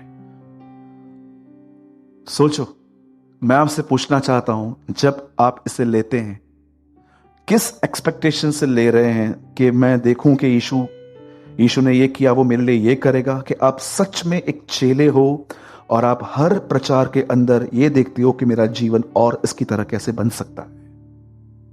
पूछो अपने आप से, क्योंकि ये बहुत जरूरी है कि जो पौधा स्वर्गीय पिता ने नहीं लगाया है वो उखाड़ा जाए। इट्स अ मिनिस्ट्री, ये एक सेवकाई है जिसे रिफॉर्मेशन कहते हैं। ये बहुत जरूरी है कि जो पौधे स्वर्गीय पिता ने नहीं लगाए हैं वो उखाड़े जाएं। आज हर व्यक्ति ये प्रचार कर रहा है, यीशु में आओ ये मिलेगा, यीशु में आओ वो मिलेगा, चंगाई मिलेगी। और मैं आपको बताना चाहता हूं, लोग उस हद तक पहुंच ही नहीं पाते हैं। मैं कभी कभी सोचता हूं, प्रभु कल सताव आएगा, भारत में कितने लोग तेरे नाम के लिए खड़े रह पाएंगे? जानते हो पतरस में क्या लिखा है? यहूदा में लिखा है वे अपने अद्भुत स्वामी का इनकार करेंगे।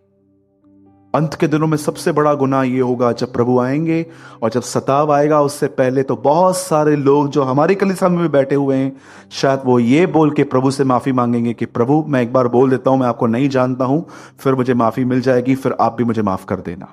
कितना रॉन्ग एटीट्यूड है ये। मैं ये बातें आपको इसलिए बता रहा हूं क्योंकि आज जो मैं प्रचार कर रहा हूं वो जीसस की इनर लाइफ है, उसके भीतर का जीवन है। और मुझे नहीं लगता है कि आप में से हर व्यक्ति इसमें इंटरेस्टेड है, लेकिन आज मेरी ये दुआ है कि आज आप इंटरेस्ट लो, क्योंकि मेरे काम कब होंगे, मेरे रुके हुए काम कब होंगे? उसको बंद करो, अभी गाड़ो उसको, अभी कुछ अपने लाइफ के लिए सोचो। आप कहां जा रहे हो? बहुत हो गया ये बचपना, बहुत हो गया सिर्फ रुके हुए कामों को करवाने के लिए यीशु के पास जाना। अब बंद कर दीजिए इन सब बचपनों को, अब कुछ मैच्योर बनिए।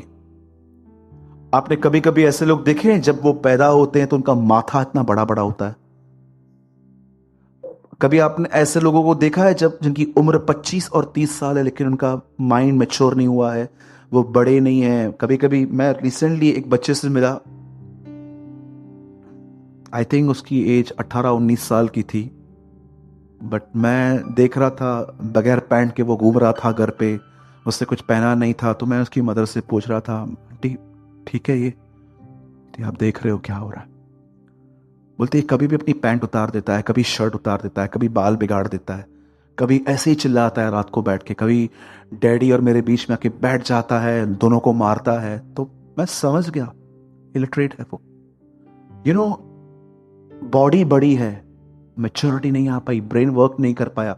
इसीलिए यीशु के लिए लिखा है वो डील डोल और बुद्धि और अनुग्रह में बढ़ता गया। सिर्फ इंसान को कद और वजन में नहीं, उसे एवरीडे मैच्योरिटी में बढ़ना पड़ता है। और मैं आपको सच कहूं, वो मसीह जो 8 और 10 साल से कलीसियाओं में बैठे हैं, अब भी अपने काम काम काम काम कर रहे हैं। मुझे लगता है सिस्टर, ब्रदर, आप मैच्योरिटी में नहीं आ रहे हो। शायद हो सकता है जब प्रभु यीशु मसीह वो आखिरी लेसन सिखाने के लिए बादलों पर आएंगे, उठाने के लिए, पर आप अब तक 8वीं कक्षा में बैठे हुए। प्रभु रुक जा, कम ऑन, बी मैच्योर। प्रभु से कहिए, प्रभु बहुत समय हो गया, मैंने जान लिया आपने पानी को दाखरस बनाया, मैंने जान लिया कि आपने तूफानों को शांत किया, मैं जान गया कि आपने मुर्दों को जलाया। खुदा, अब ये खत्म हो गया, अब मैं आपके भीतर आना चाहता हूं और अब मैं आपकी जिंदगी को देखना चाहता हूं और मैं आपकी तरह बनना चाहता हूं कि ताकि मैं मरे हुओं में से जी उठने के पद तक पहुंच पाऊं। Come on, be a mature Christian. ठीक है? कितने लोग हैं यहां पर जिनको मिरेकल्स बहुत अट्रैक्ट करते हैं? मेरे को तो बिल्कुल नहीं करते। हाँ, मैं रिजेक्ट नहीं करता हूं उनको, मुझे मिरेकल चाहिए, एवरी डे चाहिए, लेकिन मुझे सिर्फ जीसस से वही नहीं चाहिए। मैं एवरी डे चाहता हूं। मैं भी चाहता हूं कभी कभी 3 घंटे के शॉप ओपन करने में इतनी कमाई हो जाए कि हम उसके बाद घर आ जाएं और क्या करें? टीवी देखें? नो, बचा हुआ समय खुदा को दे पाएं। मैं भी चाहता हूं कभी कभी कि एक दिन मैं घर पे जा रहा था, मैं बहुत थका हुआ था, मैंने लिफ्ट का बटन दबाया, लिफ्ट नहीं आ रही थी, तो मुझे मालूम पड़ा लाइट बंद है, और मैं दुआ कर रहा था, प्रभु लाइट आ जाए। मैं सीढ़ी चढ़ ही रहा था, डिश, लाइट आ गई। Thank you Lord. मिरेकल्स चाहिए, क्यों नहीं चाहिए? पर सिर्फ मिरेकल ही चाहिए, ये बचपना है। आप एक्सपेक्ट कीजिए जरूर। और मैं यीशु के नाम से कहता हूं, आप परमेश्वर के साथ चलना शुरू करो। अरे एवरी डे मिरेकल होगा। कितने लोगों ने अनुभव किया है? Every day. आप सोचते थे मैं इसको कैसे फेस करूंगा, लेकिन जब आप वहां पहुंचते थे तो परमेश्वर सॉर्ट करके आपके लिए बोलता है, कम आउट, कम। मैंने ऐसा महसूस किया कई बार कि कुछ चीजें ऐसे थी जो मैं फेस करने के लिए डरता था, लेकिन जब मैं वहां पर गया, मैंने देखा लाल समुद्र ऑलरेडी 2 बाग पड़ा हुआ है, चलो जाओ वहां से। अरे यीशु के साथ चलोगे, वो आपको लगता है कि आपको पेट में दर्द होगा और यीशु आपके पेट के दर्द को देख के कहेगा, नहीं तू सफर कर। आपको लगता है? नेवर। चलिए आइए हम वचन में आएंगे। हाँ चालू भी होते हैं लेकिन मतलब खत्म कर दो। कोई तो सोचता होगा। नहीं, डोंट वरी, छोटा सा वर्ड है, मैं इसको ज्यादा लंबा नहीं खींच पाऊंगा आज। मैं चाहता हूं आप सब इब्रानियों में से खोलिए। जैसे मैंने कहा था, आने वाले और भी कुछ हफ्ते इब्रानियों के ऊपर ही चलने वाला है वचन। और सी, एक बहुत बड़ा आज रेवलेशन आपको मिलेगा कि देखो यहां पर क्या लिखा है। 12 अध्याय। और पंकज भाई आप 4 लाइट्स बंद कर दो। मैं फिर से कहता हूं, मैं चमत्कारों के खिलाफ नहीं हूं, लेकिन मैं इमेच्योरिटी के खिलाफ हूं। हमें प्रतिदिन बढ़ना चाहिए। और मैच्योर क्रिश्चियनिटी ये कहती है कि सिर्फ यीशु की बाहरी बातों को नहीं, पर वो कैसे भीतर से है उसको भी जानो। ठीक है? हाँ, सब जाग रहे। 12:2। और विश्वास के कर्ता, 1 मिनट सब खोल लीजिए, पेज नंबर 314। अगर आप मेरी तरह बाइबल पढ़ते हैं तो सबने खोल लिया? ओके। और विश्वास के कर्ता और सिद्ध करने वाले यीशु की ओर ताकते रहे। बोलिए ताकते रहे। जिसने उस आनंद के लिए जो उसके आगे धरा था, लज्जा की कुछ चिंता न करके क्रूस का दुख सहा और सिंहासन पर परमेश्वर के दाहिनी ओर बैठ गया। ब्रदर, यार we must never stop looking to Jesus. He is a leader of our faith. एक वर्जन में लिखा है author. And he is the one who makes our faith complete. He suffered death on a cross, but he accepted the shame of the cross as if it were nothing because of the joy he could see waiting for him, and now he is sitting at the right side of God's throne. Praise the Lord. Hindi लगा दो। आइए मैं आपको कुछ explain करना चाहता हूं आज इस वचन के ऊपर। शायद यह वचन जो इब्रानियों 11 पढ़ चुके हैं उनको बहुत अच्छे से समझ में आएगा। सुनिए, आप सब जानते हैं इब्रानियों का 11 अध्याय जो है, उस अध्याय को बहुत सारे लोगों ने एक नाम दिया है हीरोज ऑफ फेथ, विश्वास के नायक। आप इब्रानियों 11 पूरा पढ़ लेना, आपको सब उन लोगों की लिस्ट मिलेगी वहां पर जो पुराने नियम में थे और जिन्होंने परमेश्वर पर विश्वास किया और उन्हें उस विश्वास की वजह से क्या क्या मिला। पहले उसमें जो पहले व्यक्ति का जिक्र है जिसने विश्वास से कुछ किया, वो जानते कौन है? समय परमेश्वर। लिखा है विश्वास ही से परमेश्वर ने इस सृष्टि की रचना की। क्या आप इस बात को जानते हो? परमेश्वर को भी सृष्टि बनाने के लिए फेथ की जरूरत पड़ी। किसकी? किस चीज की? फेथ की। परमेश्वर जब सृष्टि बना रहा था तो उसको 3 चीजों की जरूरत थी, वो तीनों उसके पास थी क्योंकि वो उसकी ही है। बुद्धि, विश्वास, सामर्थ। यहां पर 11 में लिखा गया है विश्वास से उसने बनाई। सेकंड थिंग, बुद्धि के लिए लिखा गया है जब यहोवा इस सृष्टि को बना रहा था, मैं बुद्धि उसकी कारीगर थी, नीति वचन में लिखा है। और ताकत, आप सब जानते हो कि परमेश्वर ने सृष्टि को सामर्थ से रचा है। अब देखो, जैसे परमेश्वर के विश्वास का जिक्र हुआ, उसके बाद लिखा गया है कि हाबिल का जो बलिदान था वो एक्सेप्ट क्यों हुआ था? क्योंकि वहां पर लिखा गया है विश्वास ही से हाबिल ने कैन से उत्तम बलिदान चढ़ाया। आप जानते हो जब हाबिल बलिदान लेकर गया तो उसे विश्वास था कि परमेश्वर ग्रहण करेगा।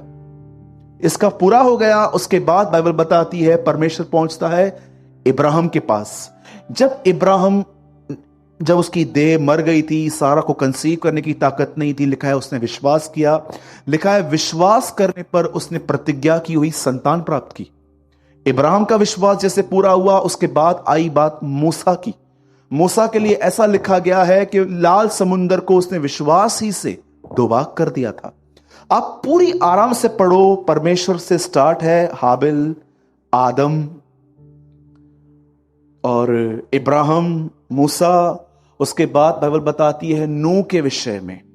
ठीक है, आप आराम से पढ़ना, शायद मैं उल्टा ऊपर नीचे बोल रहा हूं, लेकिन मुझे सब याद है, ये सब उसमें लिखा गया है।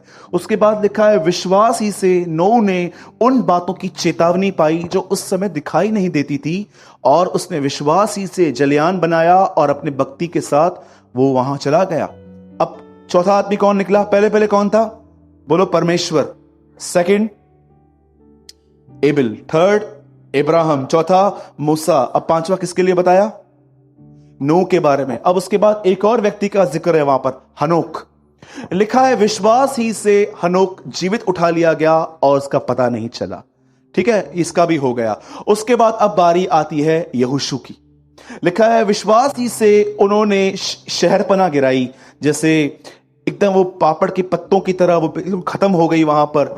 अब देखो, यहां देखो, ध्यान दो, जितने भी लोग वहां पर लिखे हैं, उसके बाद लिखा है उन्होंने धर्म से राज्य जीते, उन्होंने स्त्रियों ने अपने मरे हुए बच्चों को फिर से वापस पाया, उन्होंने ये किया, राज्य जीते, धर्म के काम किए, और सिंहों की मान से छुड़ाए गए, मुंह से छुड़ाए गए।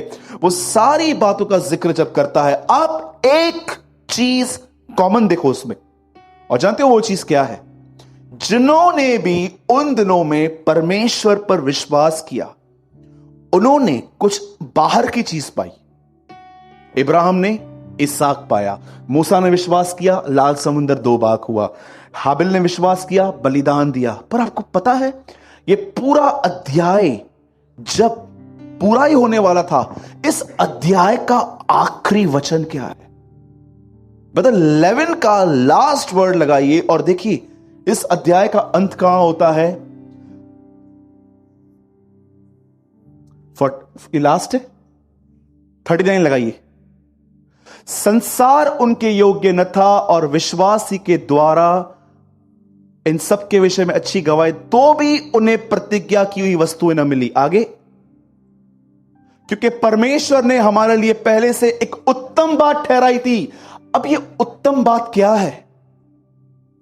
परमेश्वर पुराने नियम के इतने सारे लोगों का एग्जाम्पल देके कहता है, इनमें से किसी को निहारने की जरूरत नहीं है, मैं तुम्हें इससे उत्तम चीज दूंगा।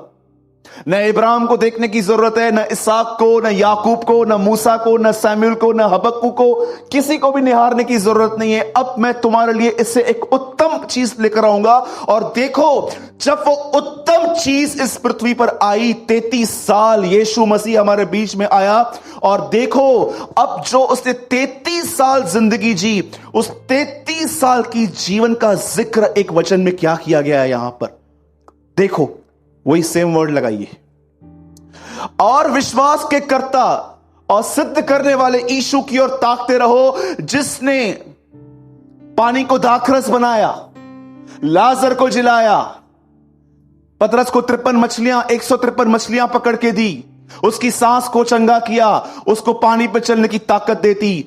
क्या आप इस बात को जानते हो, पुराने नियम के हर आदमी ने जिसने खुदा पर ईमान रखा, परमेश्वर पर विश्वास किया, उन्हें बाहर की चीज मिली। लेकिन जब नई वाचा में यीशु मसीह आया, और देखो जब उसका जिक्र हुआ, तो उसको ऐसा लिखना चाहिए ना, आओ हम अपने विश्वास के कर्ता और सिद्ध करने वाले यीशु की ओर ताकें, क्योंकि उसने पानी को दाखरस में बनाया, लाजर को चिल्लाया, उसने पानी को यह बना दिया, वो किया। आप मुझे बताइए, उसके जीवन के जितने भी उसने चमत्कार किए, एक जिक्र नहीं है यहां पर। जानते हो जिक्र किस बात का आया? उसकी सहने की ताकत का, हिज लाइफ। जितने भी लोग यहां पर बैठे हैं, मैं आपसे पूछना चाहता हूं, आइए, कितने लोगों ने यह रहस्य पढ़ा है जो अब मैं कह रहा हूं? यीशु मसीह इससे पहले के पृथ्वी पर आए, उससे पहले 4000 साल के युग में वो पिता के साथ था। 1:26 में जब प्रभु दुनिया बना रहा था, तो कहता है आओ हम मनुष्य को बनाएं। 17:5 यूहन्ना में यीशु कहता है, पिता अब मेरी महिमा कर और उस महिमा से जोड़ जो जगत की उत्पत्ति से तेरी मेरे साथ थी। 4000 साल तक खुदावंत और यीशु साथ थे, वो पिता और वो उसका पुत्र। आपको पता है बाइबल क्या बताती है? शायद ये सच्चाई आपका दिमाग फेर देगी। बाइबल बताती है ये 4000 साल आदम से लेके मती तक, ये 4000 साल बाप और बेटा साथ में थे, और बेटे को बेटा बना के रखा गया था। और आप जानते हो वहां पर क्या लिखा गया है? वो उसके साथ था। लेकिन आप इस बात को जानते हो, जब यीशु नीचे उतरा, 33 साल हमारे बीच में रहा, और 33 साल के बाद जब वो वापस अपने घर को चला गया, इतने साल के बाद पौलुस एक बात कहता है उसके उठाए जाने पर। वो कहता है, सुनो, उसने अपने आप को शून्य बनाया, उसने अपने आप को दीन किया, वो ऐसा हो गया कि उसने परमेश्वर के स्वरूप में रहकर भी अपने आप को परमेश्वर के तुल्य होने की वस्तु न रखा।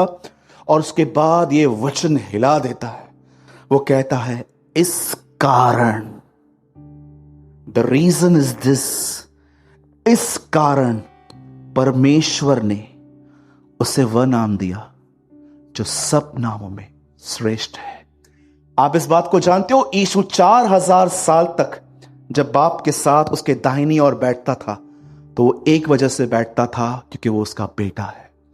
पर अब वो सेकंड टाइम जब वो उसके पास वापस गया, अब पौलुस कहता है वो इसलिए नहीं बैठा है क्योंकि वो बैठा है, क्योंकि वो उसका बेटा है, पर वो इसलिए बैठा है क्योंकि उसने अपने आप को दीन किया।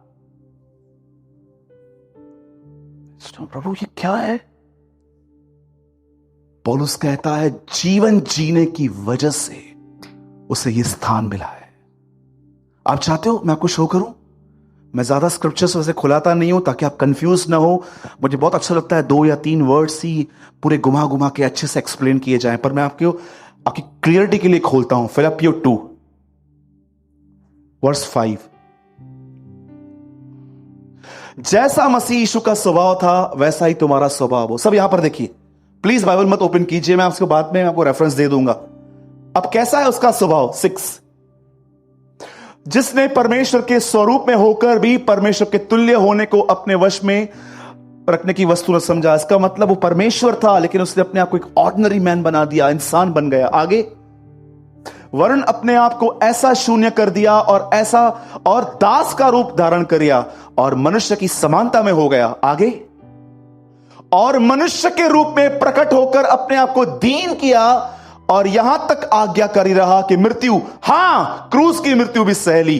अब देखो, इस कारण परमेश्वर ने उसको अति महान भी किया और उसको वह नाम दिया जो सब नामों में श्रेष्ठ है। सब नामों में। मेरे भाइयों और बहनों, यीशु मसीह जब पिता के साथ पहले था तो इसलिए था क्योंकि वो उसका बेटा है, लेकिन अब दोबारा जब वो उठा लिया गया और दाहिनी ओर बैठा तो इसलिए नहीं बैठा क्योंकि वो उसका बेटा है, पर पौलुस कहता है इसलिए बैठा क्योंकि उसने अपने आप को दीन किया। आगे, कि जो स्वर्ग में है और पृथ्वी पर और जो पृथ्वी के नीचे हैं, वे सब यीशु के नाम पे घुटना टेकें और परमेश्वर पिता की महिमा के लिए हर एक जीभ अंगीकार कर ले कि यीशु मसीह ही प्रभु है। इब्रानियों, आइए पॉइंट पे आते हैं। इब्राहिम ने विश्वास किया, बेटा मिला। इसहाक ने विश्वास किया, बंजर जमीन में जोता बोया, आशीष मिली। मूसा ने विश्वास किया, लाल समुंदर 2 भाग किया। यहोशू ने विश्वास किया, यरीहो की शहरपनाह गिरी। दानियल ने विश्वास किया, सिंहों की मान बंद की गई। एलिया ने विश्वास किया, ऊपर से अग्नि गिरी। इन सारे विश्वास के साथ एक चमत्कार जुड़ा हुआ है, लेकिन जब यीशु के विश्वास की बारी आई तो कहता है, आओ, वो व्यक्ति जो पुराने नियम में हर एक को विश्वास देता था, जो उनका करता था और सिद्ध करने वाला, जब वो इस पृथ्वी पर आया तो उसके साथ कोई मिरेकल नहीं जोड़ा गया, उसके लिए जोड़ा गया, उसने क्रूस का दुख सहा। आप में से कितने लोग ये बात जानते हैं, वो उनके मिरेकल्स के लिए नहीं लिखता है, उसकी लाइफ के लिए लिखता है। आइए, जो भी लोग इधर आते हैं, काम काम काम काम, कहां है तुम्हारा जीवन? कितना सहते हो तुम दूसरों को? मैंने कभी लोगों को इसलिए बर्दाश्त नहीं किया है कि मुझे बर्दाश्त करना चाहिए, मैंने सिर्फ उनको गॉस्पेल सुनाने के लिए बर्दाश्त किया, क्योंकि मैं जानता हूं एक दिन यही लोग जो मुझे गाली दे रहे हैं, बुरा भला कहते हैं, खुदा मुझे इनके पास भेजेगा और मैं उनको सुसमाचार अपने चरित्र से बताऊंगा। क्या मैं आपसे पूछना चाहता हूं, आप में से जितने भी लोग यहां पर बैठे हैं, क्या आप बर्दाश्त करते हैं? आप में से 90% लोग मुंह पे सुनाने वाले लोग हैं यहां पर, 90%। आप बोलते हो मैं किसकी क्यों सुनूं, मैंने किससे कुछ लिया है क्या? रॉन्ग एटीट्यूड है तुम्हारा ये। तुम्हें बर्दाश्त करना है, तुम्हें सहना है, ताकि एक दिन तुम उन्हें सुसमाचार बता सको। उस दिन न केवल यीशु पर तुम्हारा समय का जीवन उन्हें छुएगा। आज मैं आपसे पूछना चाहता हूं, कितना बर्दाश्त कर लेते हो आप? कि फट पड़ते हो? क्यों? बाइबल बताती है वो क्रूस पे था। आप मजाक समझते हो? हड्डी मांस नसें तोड़कर जब कीले निकल रहे थे, पर उसके मुंह से गाली नहीं, उनके लिए क्षमा निकल रही थी। रियल डेमोस्ट्रेशन है पवित्र आत्मा का। आजकल लोग जब टीवी खोलते हैं और देखते हैं लोग गिरा रहे हैं, O man of God, O he have a lot of power, पर कितने लोग ये ताकत जानते हैं? पौलुस कहता है जब परमेश्वर को पाया तो लिखा है उसने अपना पुत्र मुझ में प्रकट किया, मुझ में, मेरे इनसाइड लाइफ। अरे मैसेज तो अभी चालू हुआ है, अभी मैं स्टार्ट करूंगा, अभी देखो क्या हो रहा है अभी आगे चल के। अब आइए, यहां पर क्रूस की बात की गई है, चलो क्रूस पे चलते हैं। अभी यीशु मसीह क्रूस पे चढ़ा हुआ था और जब जिंदा हुआ तो मरियम उसको पहचान नहीं पा रही थी, क्योंकि मरियम एक लेडी थी जिसने उसके पूरे बॉडी को देखा था, कैसे उसके होंठ लटक रहे थे फटकर, कैसे उसका नाक बिगाड़ा गया था। बाइबल बताती है 53 आई थिंक 54-55 में लिखा गया है आइजाया में, जब हमने उसे देखा तो वो मनुष्य सा जानना पड़ता था। आप सोचो, एक आदमी को इतना मारा गया था क्रूस पे कि जब आप उसको देखो तो आप ये बिलीव नहीं कर रहे हो, is a man, is a human, ये इंसान है, लग नहीं रहा है। ऐसा लगता है एलियन जैसे है, इसकी नाक मुंह सब बिगाड़ दिए गए हैं, इतनी हालत खराब की गई थी। ये यीशु ने कैसे बर्दाश्त की? आज बात चलेगी आपके बर्दाश्त करने की ताकतों से। यीशु ने कैसे बर्दाश्त की इतनी बातें? हर व्यक्ति, जब रोम सरकार उन्हें कीलों से मारती थी, वो गालियां देते थे, कर्ज करते थे, छोड़ो मुझे, मुझे दर्द हो रहा है। पहली बार रोमी सरकार ने एक ऐसा व्यक्ति देखा जो खुद अपने हाथ फैला के बैठा हुआ था, मारो मुझे। इसीलिए जिसने उसको मारा, लिखा है, उसी ने वहां पर क्रूस पे करके कहा, ये सचमुच धर्मी है। जिन्होंने उसे बेदा था, यशायाह कहते हैं, वही उसकी ओर ताकेंगे। आप जानते हो, जिस आदमी ने यीशु को कीले मारे थे, उसी आदमी ने यीशु को देखकर ऐसा कहा था, ये धर्मी है। लूका का ट्रांसलेशन कहता है, वो कहता है, ये परमेश्वर का बेटा है। कितनी बड़ी बात है। यीशु ने कोई प्रचार नहीं किया था, कोई लॉन्ग सरमन्स प्रचार नहीं, कुछ भी नहीं कहा था। उसके चरित्र को देखकर विश्वास में आ गया था। समटाइम्स, जरूरी नहीं है आप मेरे साथ ये बिलीव करो, समटाइम्स मैं जब बाइबल रीड करता हूं तो मैं सोचता हूं, प्रभु आपके 12 चेले थे खाली, लेकिन लिखा है पेंटिकोस्ट के दिन 120 पे पवित्र आत्मा उतरा। क्या मुझे पता चल सकता है कि 108 और कौन थे? समटाइम्स मैं सोचता रहता हूं, प्रभु बिरतिमाई वहां था, जकई वहां था, और मुझे कभी कभी लगता है ये रोमी भी वहां बैठा हुआ था। ये मेरी पर्सनल इमेजिनेशन है, जरूरी नहीं है कि आप मेरे साथ बिलीव करो, पर मैं कभी कभी सोचता हूं ये 108 लोग और कौन थे? ये कौन से लोग थे जो ऊपर बैठे हुए थे, पवित्र आत्मा की मांग कर रहे थे? अब सुनिए, जो मैं अब आपको समझा रहा हूं ना, प्लीज मैं चाहता हूं उसको होल्ड करो। मैंने स्टार्ट कहां से किया था? संतों के विश्वास से। वहां से बात कहां पर आई? यीशु मसीह पर। अब बात कहां पर आई? क्रूस पर। अब क्रूस से पहले क्या हुआ था? यीशु ने, पुराने नियम में जितने भी लोगों ने विश्वास किया उन्हें चमत्कार मिला। नए नियम में यीशु मसीह आए और उनके लिए लिखा गया है, उनके लिए लिखा गया है, उनको सहने की ताकत थी। ये ताकत वो बता रहा है क्रूस पे दिखाई गई, क्रूस का दुख सा। अब चलो क्रूस पे यीशु को देखो, उसने कैसे मार खाई। अब बात यह है, ये क्रूस पे सहने की ताकत उसे गसमनी में मिली थी। Do you know? वो गसमनी बाग में बैठा हुआ था। अब मुझे बताइए, यीशु से अधिक लोग दुआ करते हैं आजकल। कुछ लोग ऐसे भी देखे हैं मैंने, इतनी लॉन्ग प्रेयर्स करते हैं। यीशु ने वहां पर एक ही प्रार्थना की, पिता मैं प्रार्थना करता हूं, मेरी नहीं तेरी इच्छा पूरी हो, मेरी नहीं तेरी इच्छा पूरी हो, मेरी नहीं तेरी इच्छा पूरी हो। क्या आप इस बात को जानते हैं, यह ताकत सहने की यीशु को क्यों मिली? Because of his right prayer. हमारे बीच में बहुत गलत दुआएं हो रही हैं आजकल, संसारिक दुआएं हो रही हैं। आप में से कितने लोग हैं जो प्रतिदिन परमेश्वर को कहते हैं, प्रभु मैं आज लोगों को इंप्रेस नहीं करना चाहता, आज मुझे स्पिरिचुअलिटी नहीं दिखानी है, आज मुझे आपकी इच्छा पूरी करनी है। मैं आपको कहना चाहता हूं, वही परमेश्वर जिसने यीशु को ताकत दी, वही परमेश्वर आपको भी देगा।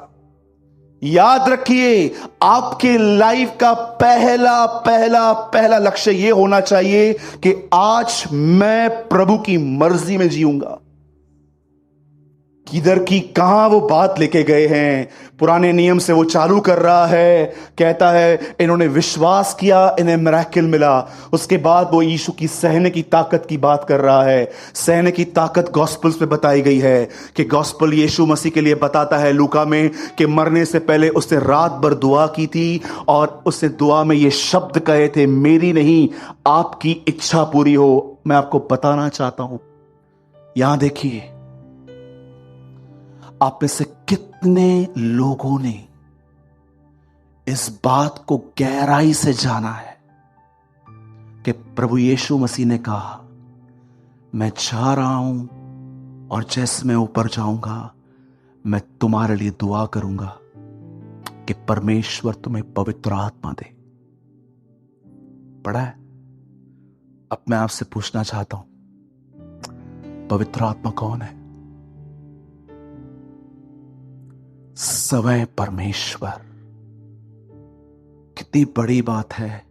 यीशु ये कह रहे थे, मैं चाह रहा हूं और मैं पिता से कहूंगा एक बार फिर से मुझे इनके अंदर भेज दे। आप जानते हैं क्यों? ये सामर्थ, ये पवित्र आत्मा की भरपूरी हर व्यक्ति को नहीं मिलती है।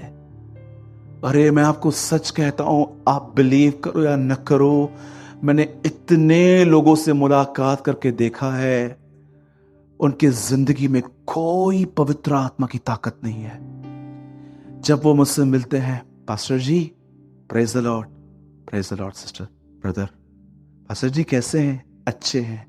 और मैं बहुत हद तक डिसर्न कर लेता हूं, ये सामर्थ नहीं है, ये इंग्लिश में इसको कहते हैं मॉडिफिकेशन।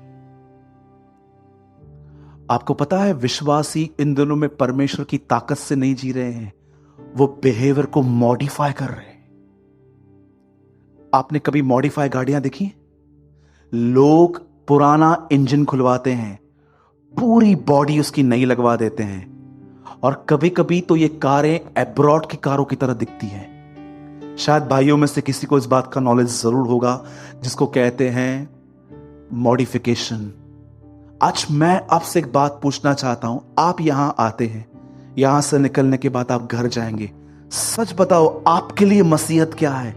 मॉडिफिकेशन, बिहेवियर मॉडिफिकेशन, बस जय मसीह, प्रेज द लॉर्ड। एक दिन एक कुत्ते को एक स्कूल में बिठाया गया, वो ऐसे बैठा हुआ था।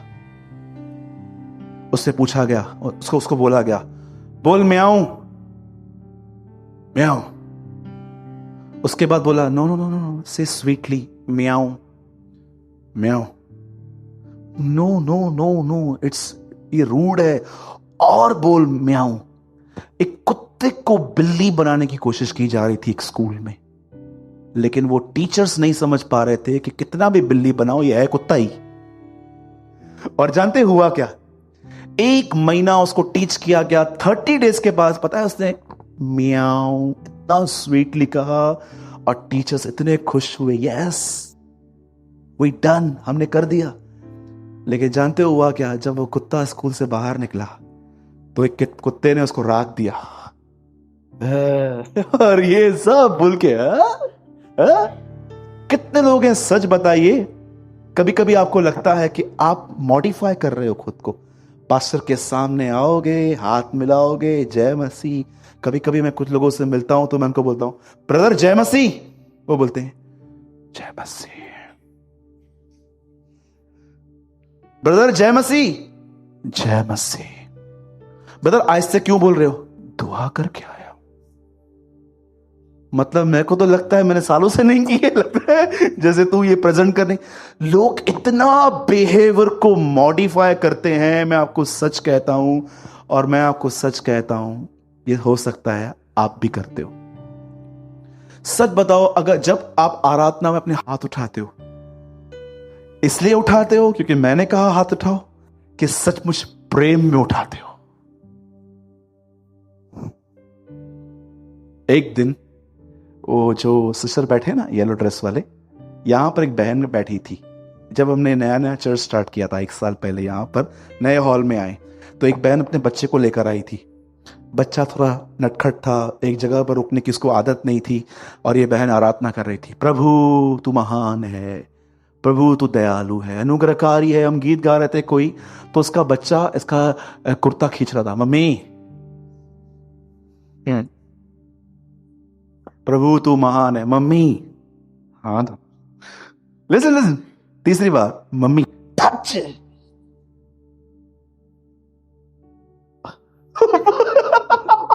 She also laughed.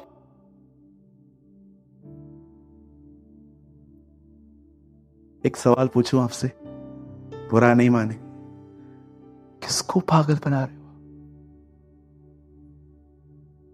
किसको प्रेजेंट कर रहे हो आप? अरे ये चीजें मैंने 5-6 साल पहले क्रूज पे चढ़ा दी थी। कुछ दिन पहले मैंने भाइयों से कहा, भाई आराधना आप करो आज। मुझे मयूर ने कहा, भाई अब आपके बगैर नहीं करेंगे, आप आओ हम साथ में करेंगे। जानते हो मैंने उसको क्या कहा?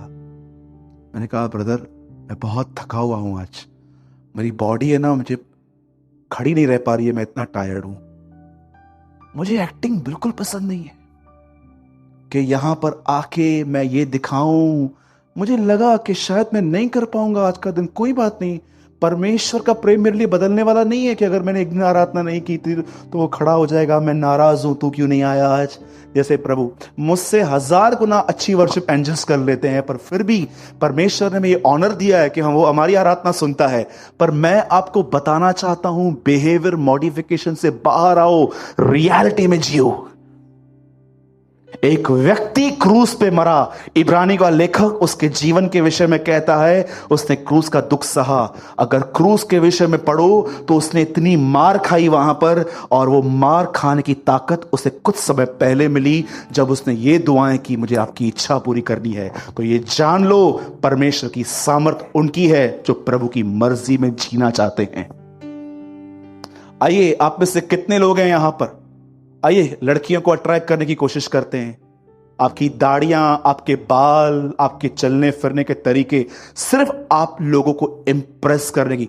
आज मैं आप बहनों को पूछना चाहता हूं, कहीं ऐसा तो नहीं है कि आप अपने हस्बैंड को छोड़ किसी और को इंप्रेस करने की कोशिश कर रहे हो? पूछो अपने आप से, आस्क योरसेल्फ। बिलीवर्स इन दिनों में जीसस की तरह नहीं, इनसाइड वो वर्ल्ड की तरह हैं, पर बाहर से वो यीशु की तरह दिखाई देते हैं।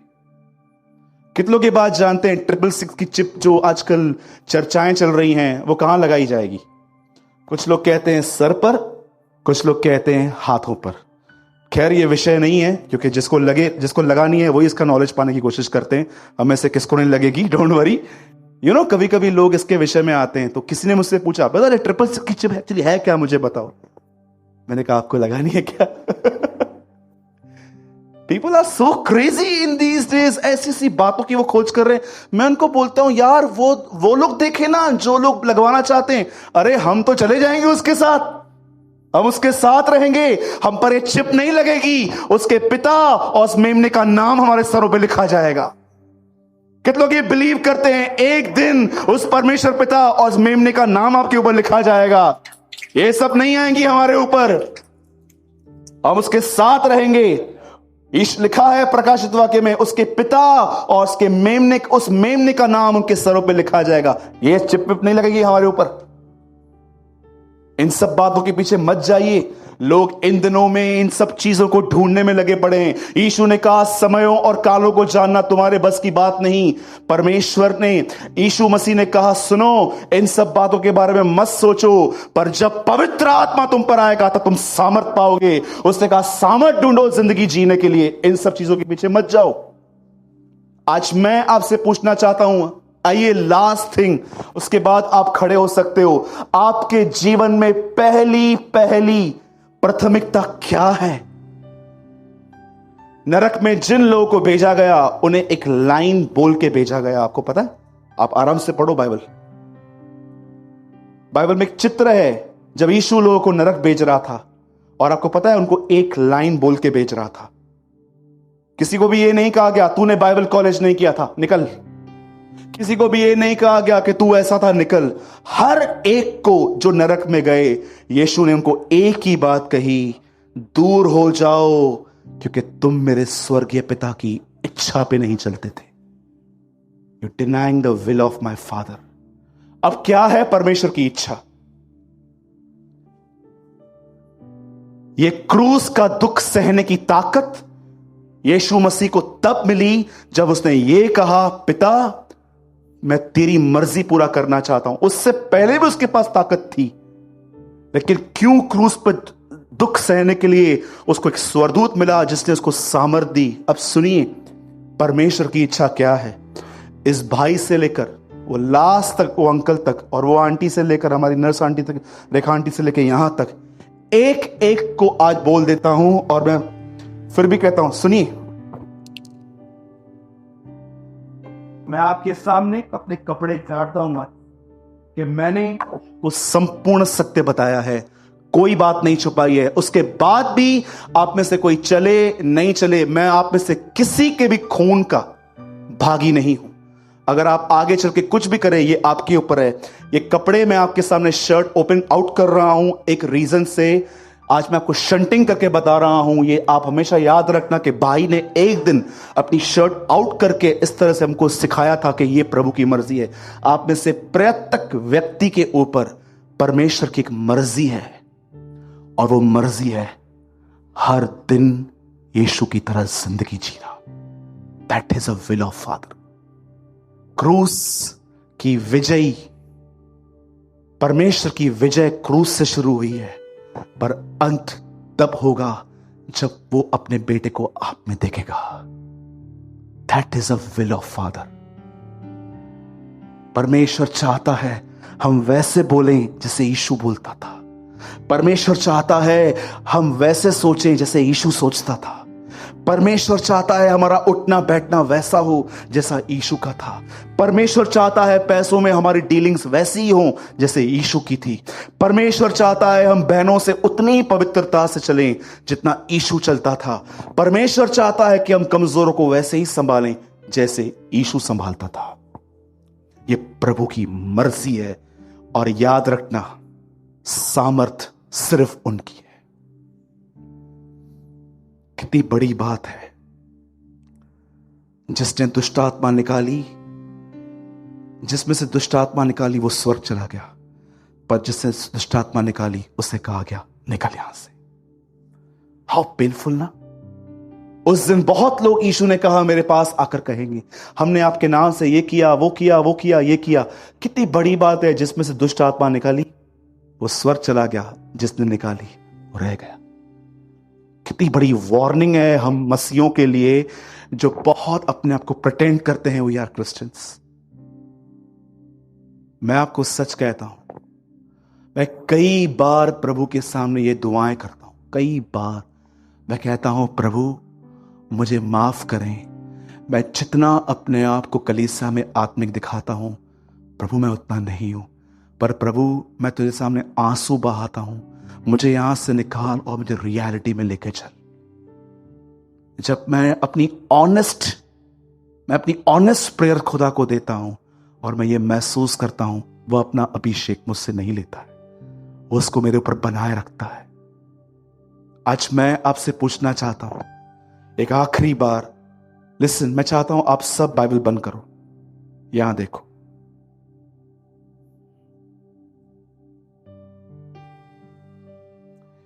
इलेवेंथ चैप्टर में यह दिखाया गया हर विश्वास करने वाले को एक मिरेकल मिला, लेकिन जब 12वें अध्याय में बाइबल आती है तो बात करती है यीशु के लिए। उसके साथ कोई मिरेकल नहीं जोड़ा गया, उसके जीवन की एक बात यहां पर दिखाई गई कि उसने क्रूस का दुख सहा। अगर आप क्रूस के दुख के ऊपर जाओ तो देखो उसने वहां पर क्या क्या बर्दाश्त किया। धोखे खाई, गालियां खाई, उसे चोट लगी, उसको हर प्रकार की ताड़ना दी गई, और इससे पहले उसे दुआ की थी। उस दुआ में क्या शब्द थे? तेरी मर्जी पूरी हो। आप जानते हैं आपको परमेश्वर पवित्र आत्मा से परिपूर्ण कब करता है? जब आप कहते हो खुदा इनसाइड। जब मरियम के अंदर जीसस था तो वो ये नहीं कहती है हे खुदावंत मैं तेरी बड़ाई करती हूं, वो कहती है मेरा प्राण तेरी बड़ाई करता है। My soul magnifies you. जब आप प्राणों से खुदा को कहते हो खुदा, कितने लोग हैं यहां पर बताइए, हाथ मत उठाना, मैं पहला हूं। कितने लोग हैं जो प्रभु को कहते हैं प्रभु मेरी वजह से तेरा नाम खराब हुआ है, बिकॉज ऑफ मी, मैं वो व्यक्ति हूं जो तेरे नाम को डिसऑनर लेकर आया हूं, अब और नहीं। मैंने घर के अंदर प्रभु सही बर्ताव नहीं किया, मैंने तुझे गलत प्रेजेंट किया है अपने घर पे। मैंने कितनी बार प्रभु को कहा है प्रभु मैं दोषी हूं, मैंने तुझे सही से प्रेजेंट नहीं किया है। और आपको पता है जब आप परमेश्वर से ये कहोगे ना प्रभु मैं आपकी मर्जी पूरे करना चाहता हूं, मैं वैसे जीना चाहता हूं जैसे आप मुझे चाहते हैं, मैं आपको बताना चाहता हूं आप जब से ये दुआएं करना चालू करोगे ना, जब से, आपको पता है इन प्रार्थनाओं का उत्तर कितना जल्दी आता है, क्योंकि ये सब दुआएं प्रभु की मर्जी की हैं। आप में से यहां पर जो लोग बैठे हैं, एक सवाल मैं आपसे पूछता हूं। अगर आप यहां पर, जितने लोग यहां पर बैठे हुए हैं,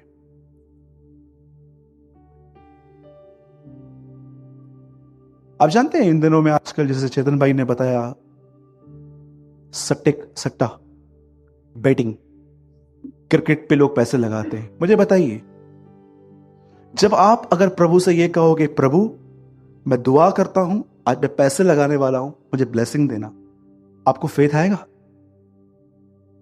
क्यों?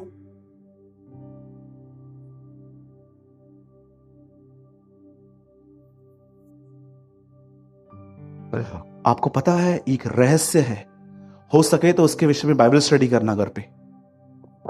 आपको पता है फेथ सिर्फ प्रभु की मर्जी में जनरेट होता है। ट्रस्ट मी और नॉट, मैंने इन दिनों में लर्न किया है, and I will teach in coming days. जब आप प्रभु की मर्जी के बाहर जाएंगे ना और कुछ मांगेंगे ना, आपका फेथ सम घूमता रहेगा, स्ट्रगल करना पड़ेगा डाउट्स में। लेकिन आपको पता है जब आप प्रभु की मर्जी में कुछ मांगोगे ना, आपको फेथ के लिए स्ट्रगल नहीं करना पड़ेगा। और आपको पता है, क्योंकि जब हम उसकी इच्छा से मांगते हैं तो हम जानते हैं वो हमारी सुनता है। वो हमारी सुनता है। ये ऐसी दुआएं हैं जिनका आंसर इतना फास्ट आता है कि आप बैठो और आप खुदा से कहो, प्रभु बहुत साल मैंने बातों को बर्दाश्त नहीं किया, बैक में आंसर दिया है, बहुत कुछ किया है, अब नहीं, अब मैं चुप रहूंगा, तेरी ओर दिखूंगा। आप जब उठोगे ना, आपको ऐसा लगेगा कि परमेश्वर ने आपको अपनी रूह से भर दिया है। और उसके बाद आप चैलेंज कर सकते हो, तुम में से जो कोई चाहिए मुझे सुनाओ, जिसको जो बोलना है बोलो, मैं कुछ नहीं बोलूंगा। कितने लोग शैतान को चैलेंज करते हैं, कई बार मुझे डिस्करेज करके दिखा। हाँ, बोलिए, कितने लोग हैं, कितने भाई लोग हैं यहां पर जो दुष्टात्मा को कह सकते हैं, मुझे डिस्करेज करके दिखा दो। कितने लोग ये कहते हैं शैतान को, मैं तुझे परेशान नहीं करूंगा, तू मुझे परेशान मत कर।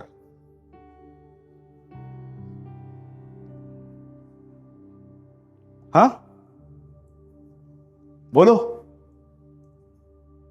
एक आदमी का बुक पढ़ा मैंने इन दिनों में, यीशु को नहीं जानता है, वो अपने किताब में लिखता है मैं सो एंड सो का चेला हूं, और उसके बाद कहता है 1000 लोग मेरे सामने आओ, मुझे गुस्सा दिला के दिखाओ।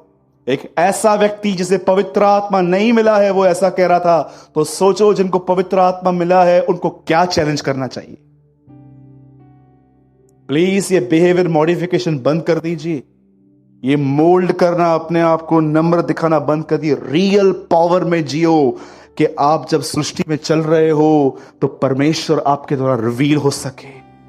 और इस सिर्फ एक ही प्राइस मांगती है, जो चाहते हैं प्रभु की मर्जी में जीना, वो घुटनों पर आके उससे मांगते हैं और उन्हें मिलता है। काश ये संदेश आप कभी लाइटली ना लो।